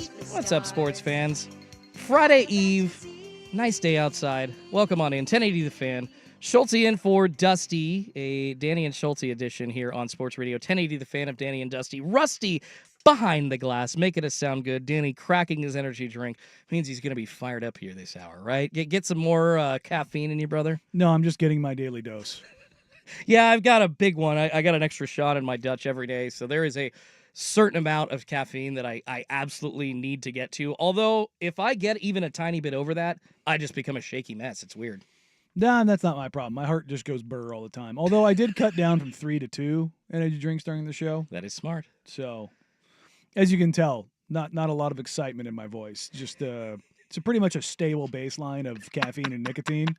It's like if you don't have this, it's going to be like, yo. Yeah, I mean, Blazers. it is what it is. I'll be at like, Summer it's, League. you know. F off. Yeah, I mean, tomorrow morning I won't be cracking energy drink. It'll be a bottle of, well, it's only a 2-hour flight. It won't be a bottle of the little, not a whole bottle, the little teeny tiny bottles. Nips. Well, yeah, you know, the NyQuil sleep stuff, Exactly. the sleep aid. I just get bloop. Oh no! You're going NyQuil. I was literally talking alcohol, like a nip of alcohol. No. It's too short of a flight, and I mean, It's Vegas, bro. Not only that, it's in the morning. And when I get off the Bloody plane. Mary it up. No, I'm not a Bloody Mary guy. You aren't. No, Too no. short of a flight. I remember one time I was flying from here to Boise. I told the flight attendant I was going to visit the in-laws. She came and dropped off 6 mini bottles of Tito's and said, "Here, you're going to need these for this flight." Yeah. Well, I mean, Rusty, you got 45-minute lucky. flight. yeah. I You mean, got lucky with a good flight attendant there, buddy. here's the thing: is like, you know, I'm not averse to drinking on a plane or anything along those lines, but Yeah. I'm doing it early in the morning. And I've got the whole day in Vegas, and like if you've never been to Vegas in the summer, like even in being inside, stepping outside for any period of time just zaps it out of you, and it's just going to be a really, really, really long day tomorrow because the Blazers don't play until night. Their last game tomorrow night. So I'm getting in there early. I'm going to go check in, go hang out with some folks, go meet up with some people, and have shoot around before the game, and then the game's at night. So by the time I get done, Yeah. it's just gonna be one of those. Get me Okay, outta let's just go figure some stuff out. So, and then the next day, though, you know, the Party next day, on, Wayne. look, we can start a day. We can start the day on Saturday. You know, a little something, a little tequila. You're onto something. What was it? I think it was like a heat wave of 110 plus in Phoenix maybe a couple weeks ago. And there was like a legit warning from the government in that area saying, don't drink coffee, don't drink alcohol today, because if you do, It'll dehydrate and you you. walk outside, Yeah. you're going to get a heat stroke very quickly. So I remember we were at the golf tournament a couple weeks ago. Oh, Dusty gave me hell because I said, I'm not really that dehydrated. And he's like, how much did you drink? And I was like, well, I had 8 or 9 tequila transfusions, however many Jeez. drinks, Angels Envy. Again, I must have taken a shot with almost every group. bro. Well, because everybody comes up and they're like, hey, take a shot with us. And I'm like, all right. But And you sweat some of that out, hopefully, because But- it was. Well, but not only that, I go, Yeah. you know what's crazy is I didn't have to pee once. And he's like, yeah, it's because you were dehydrated, dog. And I was like, yeah. probably. I was like, but like, I've got the big bottle of water here right now. I probably drank 6 or 7 of those during the Oof. day. So yeah, I drank 6 or 7 of those and didn't pee and all that alcohol on top of it. I was probably mildly dehydrated. Mildly. Well, Let's just go with mildly. When I got home, I pounded some fluids, had my my Gatorade with the electrolytes, and we were in here on the next day. You didn't end up in Got the home and sand your trap. wife was like, "You look like a California raisin." I did come home from that very tan. It's like, ooh, you got some freckles.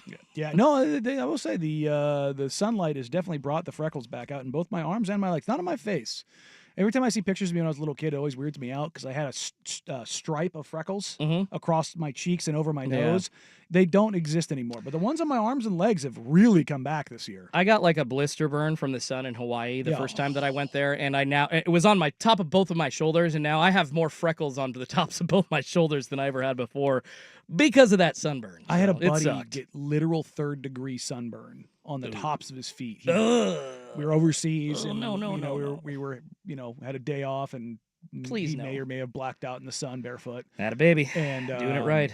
But yeah. wear socks next time. He had those big like 4x4-inch bandages.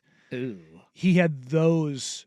That was the size of each blister. What? It was a blister that took over the entire top of his foot. It was so gnarly looking. I was Cut like, my foot off at that point, bro. And It's like, speaking, nope. speaking of getting in trouble in the military, he did get hit with an Article 15, which Article 15, for those that are not aware, is whatever they want it to be. That's like anything that's not in the UCMJ, they can just go, The coverall. I got this is what we're going to put it into. So he got what's called NJP'd, a non-judicial punishment, got hit with an Article 15. And as I because mentioned, of him falling asleep. well, no, because of him damaging government property. Oh. He burned his feet.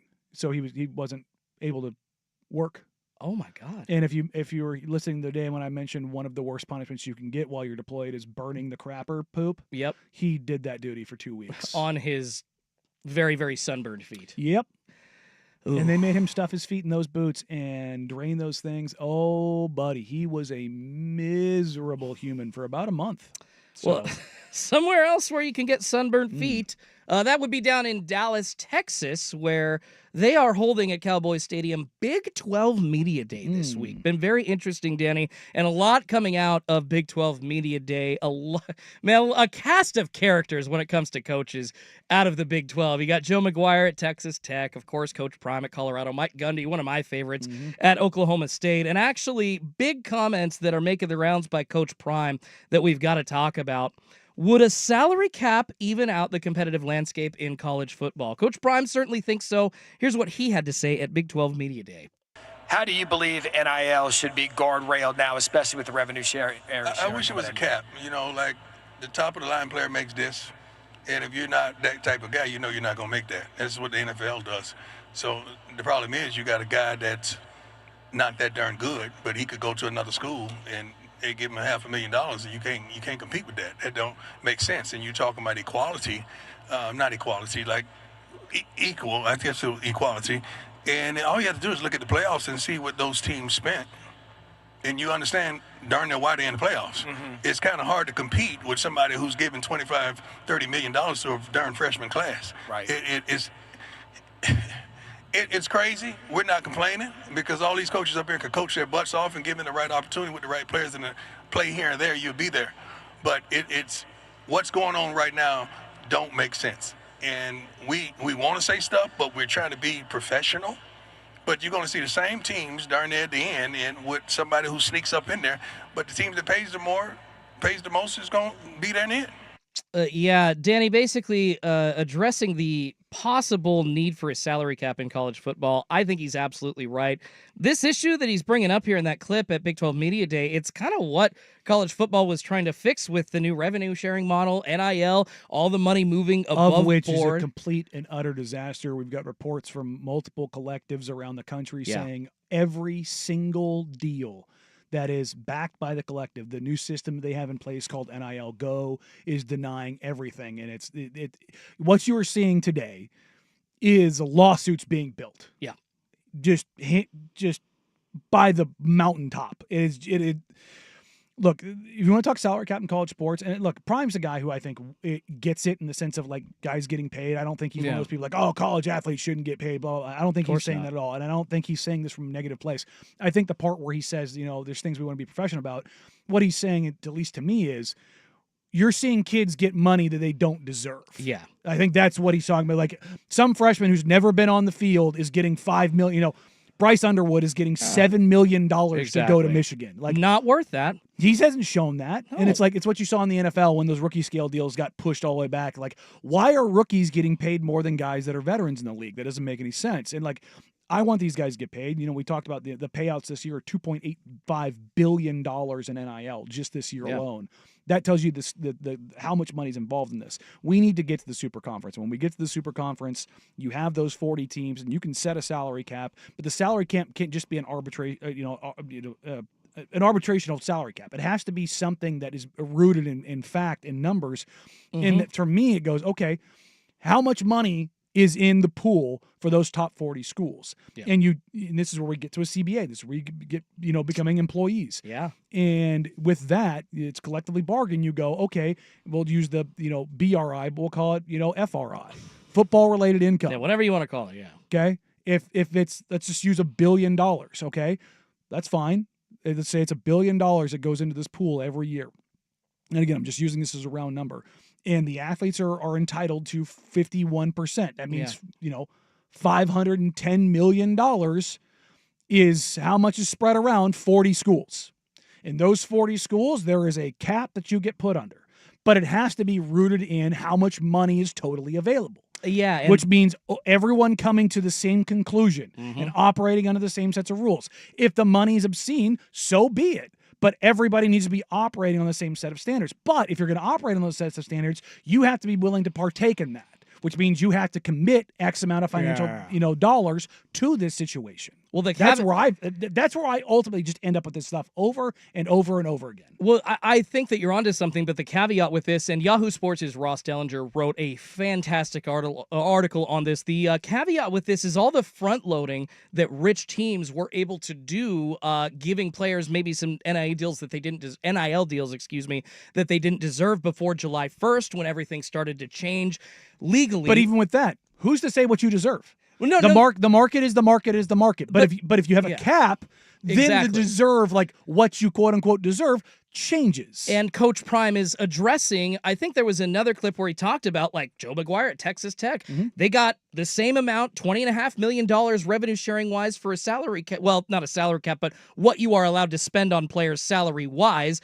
Every single school in FBS has the same level, but then guys like Texas Tech or schools like Oregon, schools like LSU, Alabama, they can load up all these deals. And I'm not saying that players are worth that, but that's kind of what Coach Prime is talking about. The issue here is that now with the switch over to players getting paid directly from schools, the confusion along with NIL deals still possibly being done, along with the front loading of all these NIL deals that are already done, maybe with cash being given to guys that didn't necessarily deserve it. How is that going to affect the competitive landscape going forward?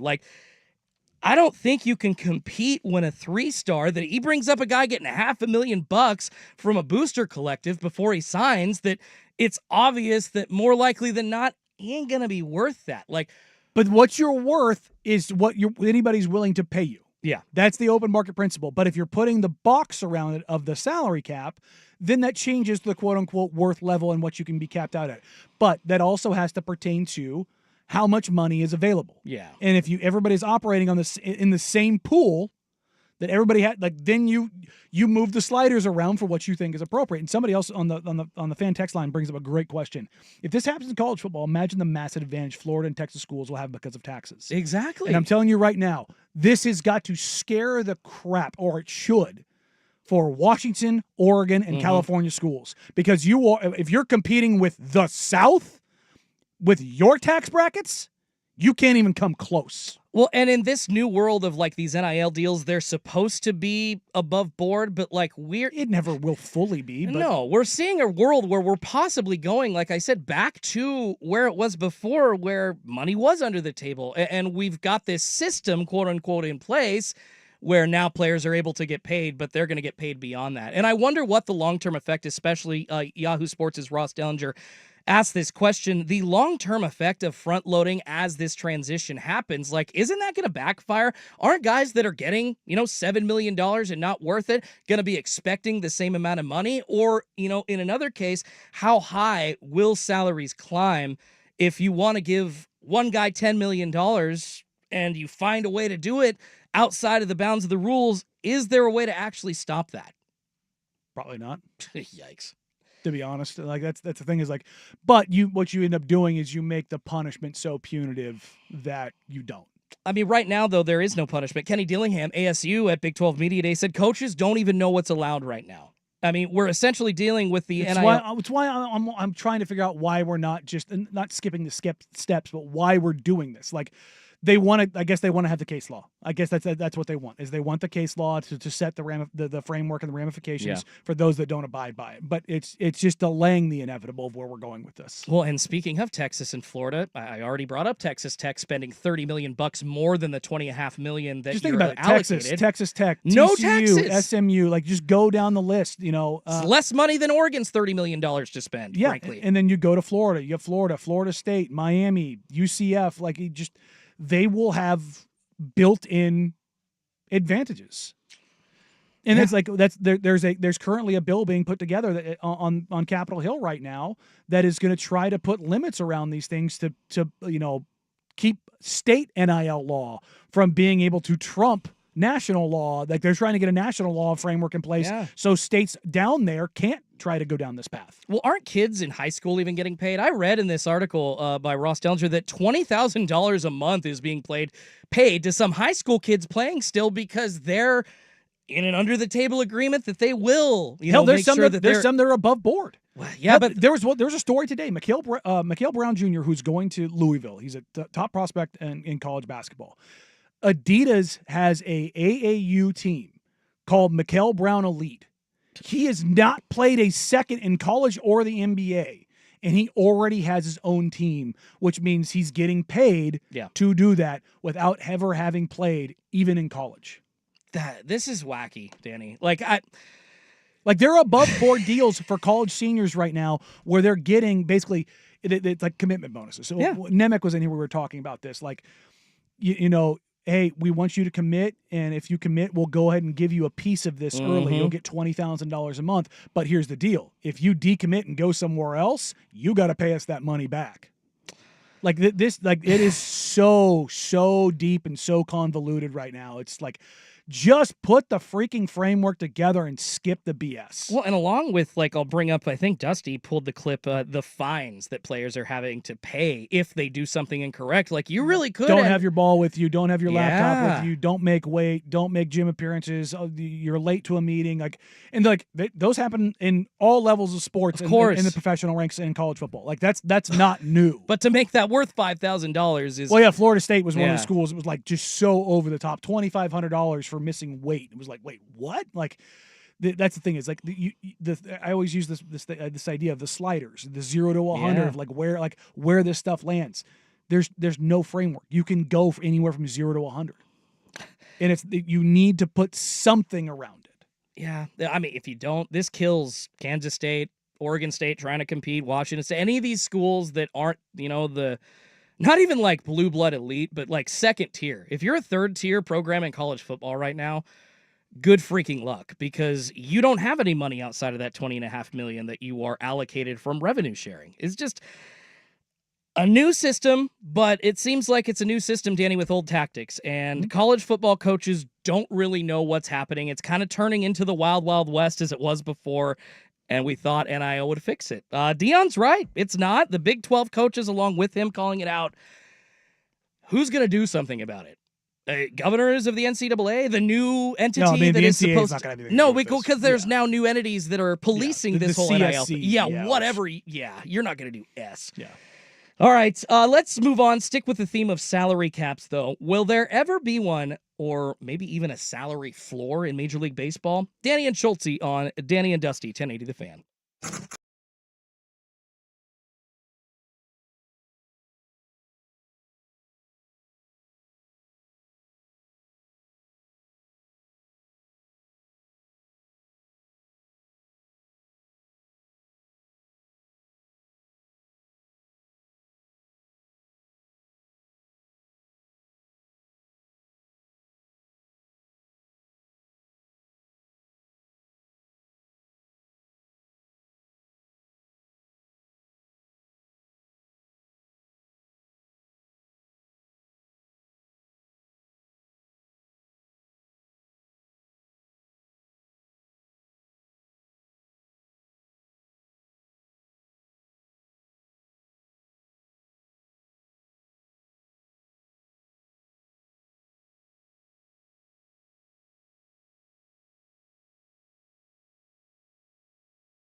guys like sports cards out there listening? I know I love me. I've got a pretty big collection of sports cards, but I love me certain rookie cards, certain players that I like to build collections of. If you are into that kind of thing, you can win a pair of tickets to the Front Row Card Show. It's happening July 19th and 20th at the Oregon Convention Center. And we've got your chance to win this week if you listen all week. And, of course, it's Thursday, so it's one of your last chances to win. And text the keyword, what is it? Is it text it says listen, text card. There we go. Text card to 503-864-6FAN. That's 503-864-6326. Text card, CARD now for your chance to win a pair of tickets to the Front Row Card Show July 19th and 20th at the Oregon Convention Center. Head to 1080thefan.com for complete details. That is card. Sorry that I cannot read, but that sounds fun. I'm actually going to be there with my dad. He's got a couple of collections, Topps Chrome set-wise he needs to finish. I'm on the hunt for some Ichiro stuff. People have been looking at like Cal Raleigh items online. I've noticed a lot more lately. I see eBay sold auctions happening a lot more often. Seems like as soon as he started hitting bombs, people started buying Cal Raleigh rookie Little cards. market fluctuations. It's kind of how it works, right? That's just the way that especially the sports card game goes, man. Although I will say baseball seems to be the best chance to make your money back. I lost so much cash on all the LaMelo Ball cards that I invested in during his rookie year. I'm still not too happy about that. Ugh. All right, we got to get out to break. Let's get to the Major League Baseball possibility of a salary floor or a salary cap. Wondering if that conversation is going to force a lockout coming up at MLB. We'll get to that. But first, Rusty with SportsCenter. Now, from the George McCoy at Warren Allen Sports Desk, a SportsCenter update on 1080 The Fan. This update brought to you by 808 Hawaiian Restaurant. Mixed plates like Grandma used to make. If your grandma were from the Big Island, Woodstock, Burnside, Beaverton, or online at ate-oh-ate.com. First on The Fan, big money going out in the NBA again. ESPN Shams Charania reporting Thunderstar Jalen Williams agreeing to a 5-year, $239 million rookie max extension that could be worth up to $287 million. The Thunder now on the hook for as much as $822 million between just Williams, Shai Gilgeous-Alexander, and Chet Holmgren. Las Vegas Summer League play is underway. They're nearing the end of regulation at the Thomas and Mack Center. Timberwolves with a 94-88 lead over the Pelicans. Yon Berenger with 11 points, 8 boards, and 6 blocks in that one. And they're nearing the end of the first quarter at Cox Pavilion. The Cavaliers with a 34-25 lead over the Pacers. Mariners looking to avoid the sweep by the Yankees in the Bronx. 4:05 first pitch on Root Sports and MLB Network. All-star Brian Wu on the bump for Seattle. Marcus Stroman for New York. And over across the pond, women's semifinals at Wimbledon. American Amanda Anisimova upsets number 1 seed Arina Sabalenka 6-4, 4-6, 6-4. She'll face number 8 seed Iga Swiatek in the final. She beat Belinda Bencic 2-love. More sports scores and stories in 30 minutes. I'm Jeff Rust from the George McCoy at Warren Allen Sports Desk. Hurt and missing work, insurance companies acting like jerks. Don't call your mom. Call George McCoy at warrenallen.com. The Fan is live on YouTube and Twitch. And now, Window Nation brings you on-demand videos. Watch Window Nation's window into 1080 The Fan.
Well, Danny, is Major League Baseball headed towards another stoppage? Feels like a major labor fight is coming. Of course, the issue at the center of that is, as it always has been for Major League Baseball, a salary cap. If you gave me $100 and you said you could split it, hedge it, do whatever you want to do, I'm putting all 100 on a work stoppage. Yeah, so you don't think that... I don't think there's a chance in hell we don't get a work stoppage. What's the end of the CBA, 2026? You don't think that they're going to get something done before that expires? They're talking about a possible work stoppage during an off season, how that doesn't really affect too much because it happened in, 21, 22. Yeah. They missed a week of spring training games and got back on it. But everybody, of course, if you are a diehard baseball fan like I am, remembers the 1994 or has heard about or read about the 1994 strike, essentially owners trying to force a salary cap on a player. Players said F you, and then it got even more contentious because they tried to bring replacements in, and that unfortunately forced another months-long negotiation to start after that. It was just bad for everybody, but the salary cap and, frankly, a salary floor, Danny, they need to happen in Major League Baseball. There's going to be no parity outside of New York and L.A. otherwise. No, and look, it is a bummer in the sense of that the crappy owners of baseball are allowed to continue to be crappy. Yeah. But that also shouldn't allow for the Mets, Yankees, Dodgers, and to an extent the Padres to just spend. There is no sport in North America where spending is more directly correlated with winning, with the exception of the Mets because they just got hit with that Mets demon of injuries and everything else. But everybody talks about, well, the Giants did it. I'm like, well, the Giants did it early, and then they paid everybody. You go back in the last 10 or 15 years, the only team below the 15th, which is middle of the road pay-wise, that won the World Series was the 2015 Kansas City Royals. There you go, Isaac Everett Robb. Yeah. Like, that is literally the one example. Nobody else has done it. The Giants were above that threshold for the first two. The second two, they weren't. They were, I believe they were 8th and 7th or 8th and 6th, something along those lines. They're both top 10 payrolls. Yeah. Like, you can draw a straight line. In baseball, if you spend, you win. That's in modern baseball, that is the case. Now, it doesn't mean you're going to win the World Series, but you'll win games. You will get to the playoffs. And if you win games, you put yourself on an opportunity to win a title. It's that simple. The Dodgers spending an inordinate amount of money on Shohei Ohtani and Mookie Betts and Freddie Freeman and all, everything that they've done. They've got 4 MVPs on their roster. I don't begrudge them because that's what the current CBA allows for. But number one, you need to put the salary floor in place because what that will probably do is the broke boy owners and the god-awful owners of Major League Baseball. Pittsburgh, Seattle, Pittsburgh, Seattle, Cincinnati, Tampa Bay. Both Florida teams, Colorado. Who am I missing in here? Who's the complete... The A's. The A's. Thank you. Or wherever the hell they're going to be. Wherever they're playing. They need to go. Every one of those owners needs to go. Every single one of them needs to go. So for the betterment of the game, and a way that you do that is you put a salary floor of $85 million in. And I think that would increase parity immediately in MLB. But do you not only need to put like a salary floor in, Danny, but I think we were talking in the NBA. I asked you the other day, is there like a minimum number of staff or scouts or trainers? You can't impose that. It's just that's where good teams will thrive. That when the teams that have the bigger staffs, the bigger support, the bigger X, Y, and Z, and which teams have private planes or chartered planes or better forcing them facilities. to have a baseline of that, I think, is there's a baseline, workable, right? But look at the Hunt family in the NFL. They have the worst locker room and the worst family support, and everybody talks about, it's just great. Like the players are there, like this sucks. Like our locker room's from the '60s. Meanwhile, the Hunt family's just got building a 3-story suite in Arrowhead Stadium. Cincinnati still doesn't provide childcare for their players. Like, it's ridiculous. There's like that's where you get these the cheap bleep owners, that you can't legislate out, but you can legislate out in the CBA the contract level, and that puts a salary floor on teams. But also you have to put some sort of salary cap. And if they do this, what they need to make sure of is they avoid the mistakes of the NBA. The NBA in this current CBA is currently punishing teams like the Warriors, like the Clippers, like the Nuggets, teams that were like making real dyed-in-the-wool, like the Celtics, dyed-in-the-wool like title runs because they were just going to spend the Suns. They were going for title runs, and they were just going to spend their way to it. Well, so they signed these deals, and now those deals that were signed under the old CBA are so prohibitive and so damaging that you can't do anything with them. The Nuggets had to move a 2032 unprotected pick to get off of Michael Porter Jr. Like that's a very valuable asset. The Clippers, you know what's nuts about the Clippers? Since Kawhi and PG got there, do you know where they rank in the NBA in total wins? Take a wild guess. What, like 10th, 11th? Rust, where do you think the Clippers land since they got Kawhi Leonard and Paul George in total wins over that period? Let's go with 7th. So slightly. 4th. Wow. Man. Despite the injuries and all the stuff that is around them, what the Clippers and Ballmer have done should be considered a success. Yeah. They went out and they got dudes. They built a team.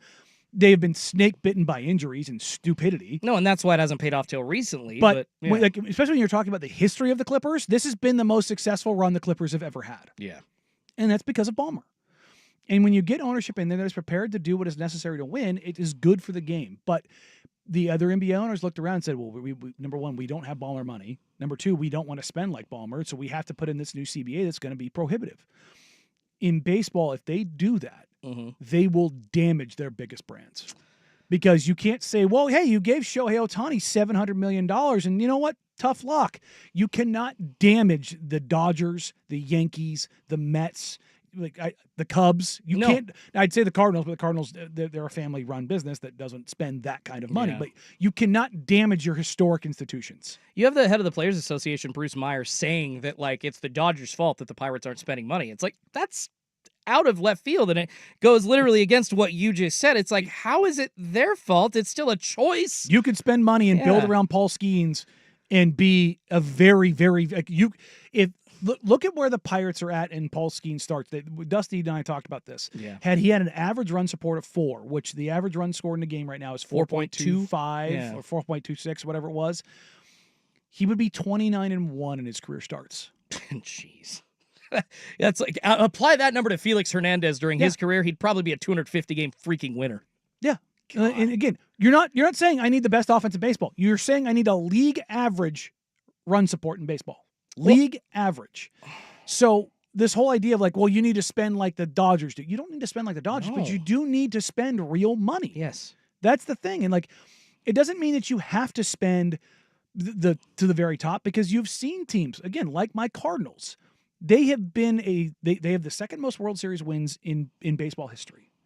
They have never been a team that has spent inordinately. Now, did they spend on Pujols? Did they spend on Molina? Did they spend on Matt Holliday? Did they spend on Scott Rowland? Did they spend on those guys? Yeah, but you can develop if you do it the right way. Hell, the Astros. They took Dusty's talked about the shortcut through hell. Their farm system, that when they won titles, it was because, they brought in a guy here or there, but it's because their farm system was loaded. Identified the right guys. Homegrown talent won that way. Absolutely. You can do, those Cardinals teams, Chris Carpenter, Albert Pujols, Yadi Molina, all three came through their system.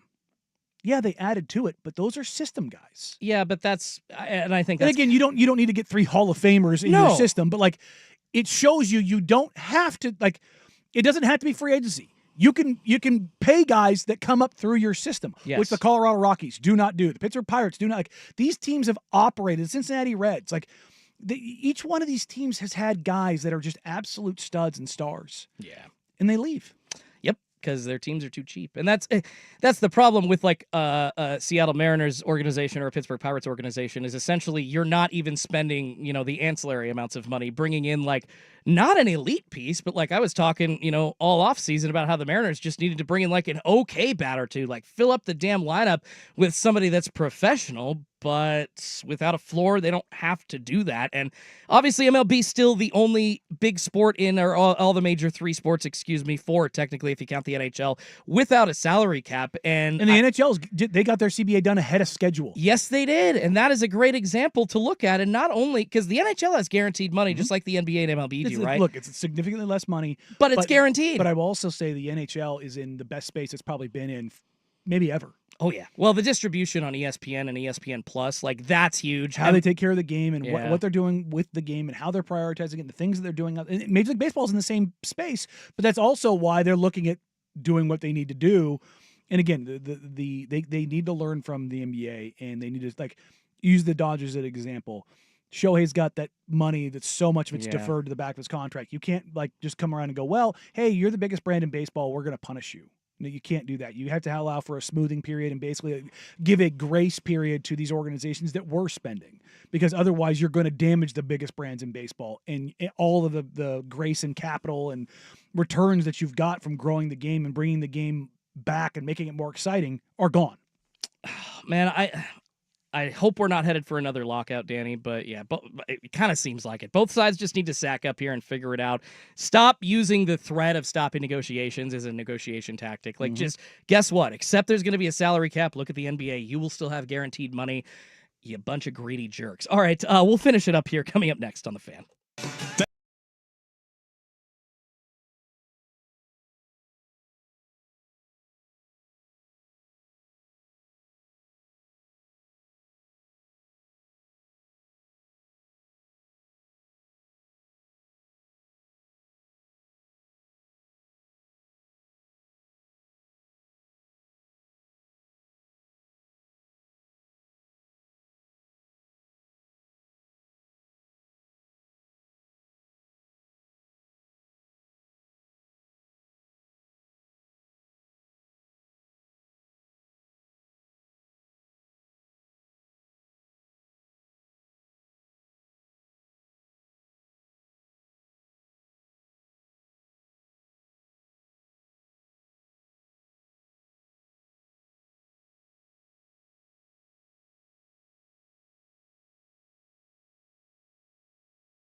Been a fun Thursday show. A lot of salary cap and money talk. That wasn't my intention, but it was literally on the top of every single sports headline page that I saw. We couldn't avoid it. It's sports business season. It's summer. This is when this stuff happens. Well, it's really cool, too, because there are now entities like Front Office Sports. Like, if you haven't visited that website, go. Not only do they cover, all the moves happening in leagues and, like, with the X's and O's and stuff, but they, at frontofficesports.com, really do a great job of giving you the behind-the-scenes work and what's happening, the nitty-gritty of how teams are run and just the things that we didn't really get, I would say, like, on our phone. Like, we got used to just getting box scores and, like, a, anonymous source. But now we can get that kind of info, like sent right to us. Like, yes, please, inject it into my veins. Lots of good stuff, though, and hopefully MLB won't get to a work stoppage, but unfortunately feeling like that is the direction that they're going to go. Their CBA ends in 2026. All right, Danny, got a couple minutes left. Summer League tonight, Cooper Flagg taking on Bronny James. Big old debut for him, and tickets are actually sold out. That's not a surprise. No. LA's playing, and you could have put him against. You could put LA against anybody, and it was going to sell out. But putting Cooper Flagg in there, they decided to go for all the clicks. So are all those LA people the ones buying the $3,000 courtside seats that everybody was talking about? I mean, there's probably somebody from Dallas that is flying out there, but this is part of what I was talking about. What used to be kind of the hidden gem of Summer League has become very commercialized. It is what it is. It's a bit of a bummer. I don't like that. I'm not leaving until the morning. I'm going to watch the game tonight. Yeah. Watch Cooper Flagg. He's a minus 200 right now to win Rookie of the Year. And my God. That number's only going to get bigger. Can you put like all right, make sure it's money that you can lose, but I would bet the house that I don't own on Cooper Flagg winning Rookie of the Year at this point. Obviously, injuries can happen. That's the thing. That would suck. That's the only thing that could derail this is that. And that's, always the value proposition when you're talking about long run bets or something along those lines. But that's why the number's not higher. I've got a very small-sized unit. Oh, thank you so much. By the way, reminding me that, yes, this is where I usually throw in my daily DGen picks, so I will do that. My unit size is $7. I am no longer saying the combination of words that I just said. 1080 has that forever. It is locked into the zeitgeist of this radio station. You're welcome. Yeah, appreciate you, Rusty. Hey, you know what? I did it. I opened the door for you, so that's what it is. Speaking of Cooper Flagg, my lean of the day, I think he's going for 20-plus tonight in his debut. It's kind of a gamble, but plus 115, I threw $20 on it, trying to double my bet to near 50 or something like that, but I thought that was a decent one. Lock of the day for me, Mariners money line versus the Yankees with all-star pitcher Brian Wu on the mound. Well, you've got the battle of the international whites going on right now as Nikola Topic and Yegor Demon are getting underway in Oklahoma City and Brooklyn. I'm sure you can find a nice little prop bet on the on the battle of the white dudes. Oh, I am so excited, man. Get me some basketball betting action again tonight. Appreciate you all for listening. That's going to do it for this episode of Danny and Dusty. Thank you, Danny, for having me. Appreciate you. A blast per usual. Rusty, appreciate you doing all the heavy lifting, making us sound good. Coming up, 4 hours of power from their mouths to your ears. Prime Time with Isaac and Suk is next here on 1080 The Fan. Have a great rest of your Thursday, everybody. Bye. Texting enrolls you into recurring automated text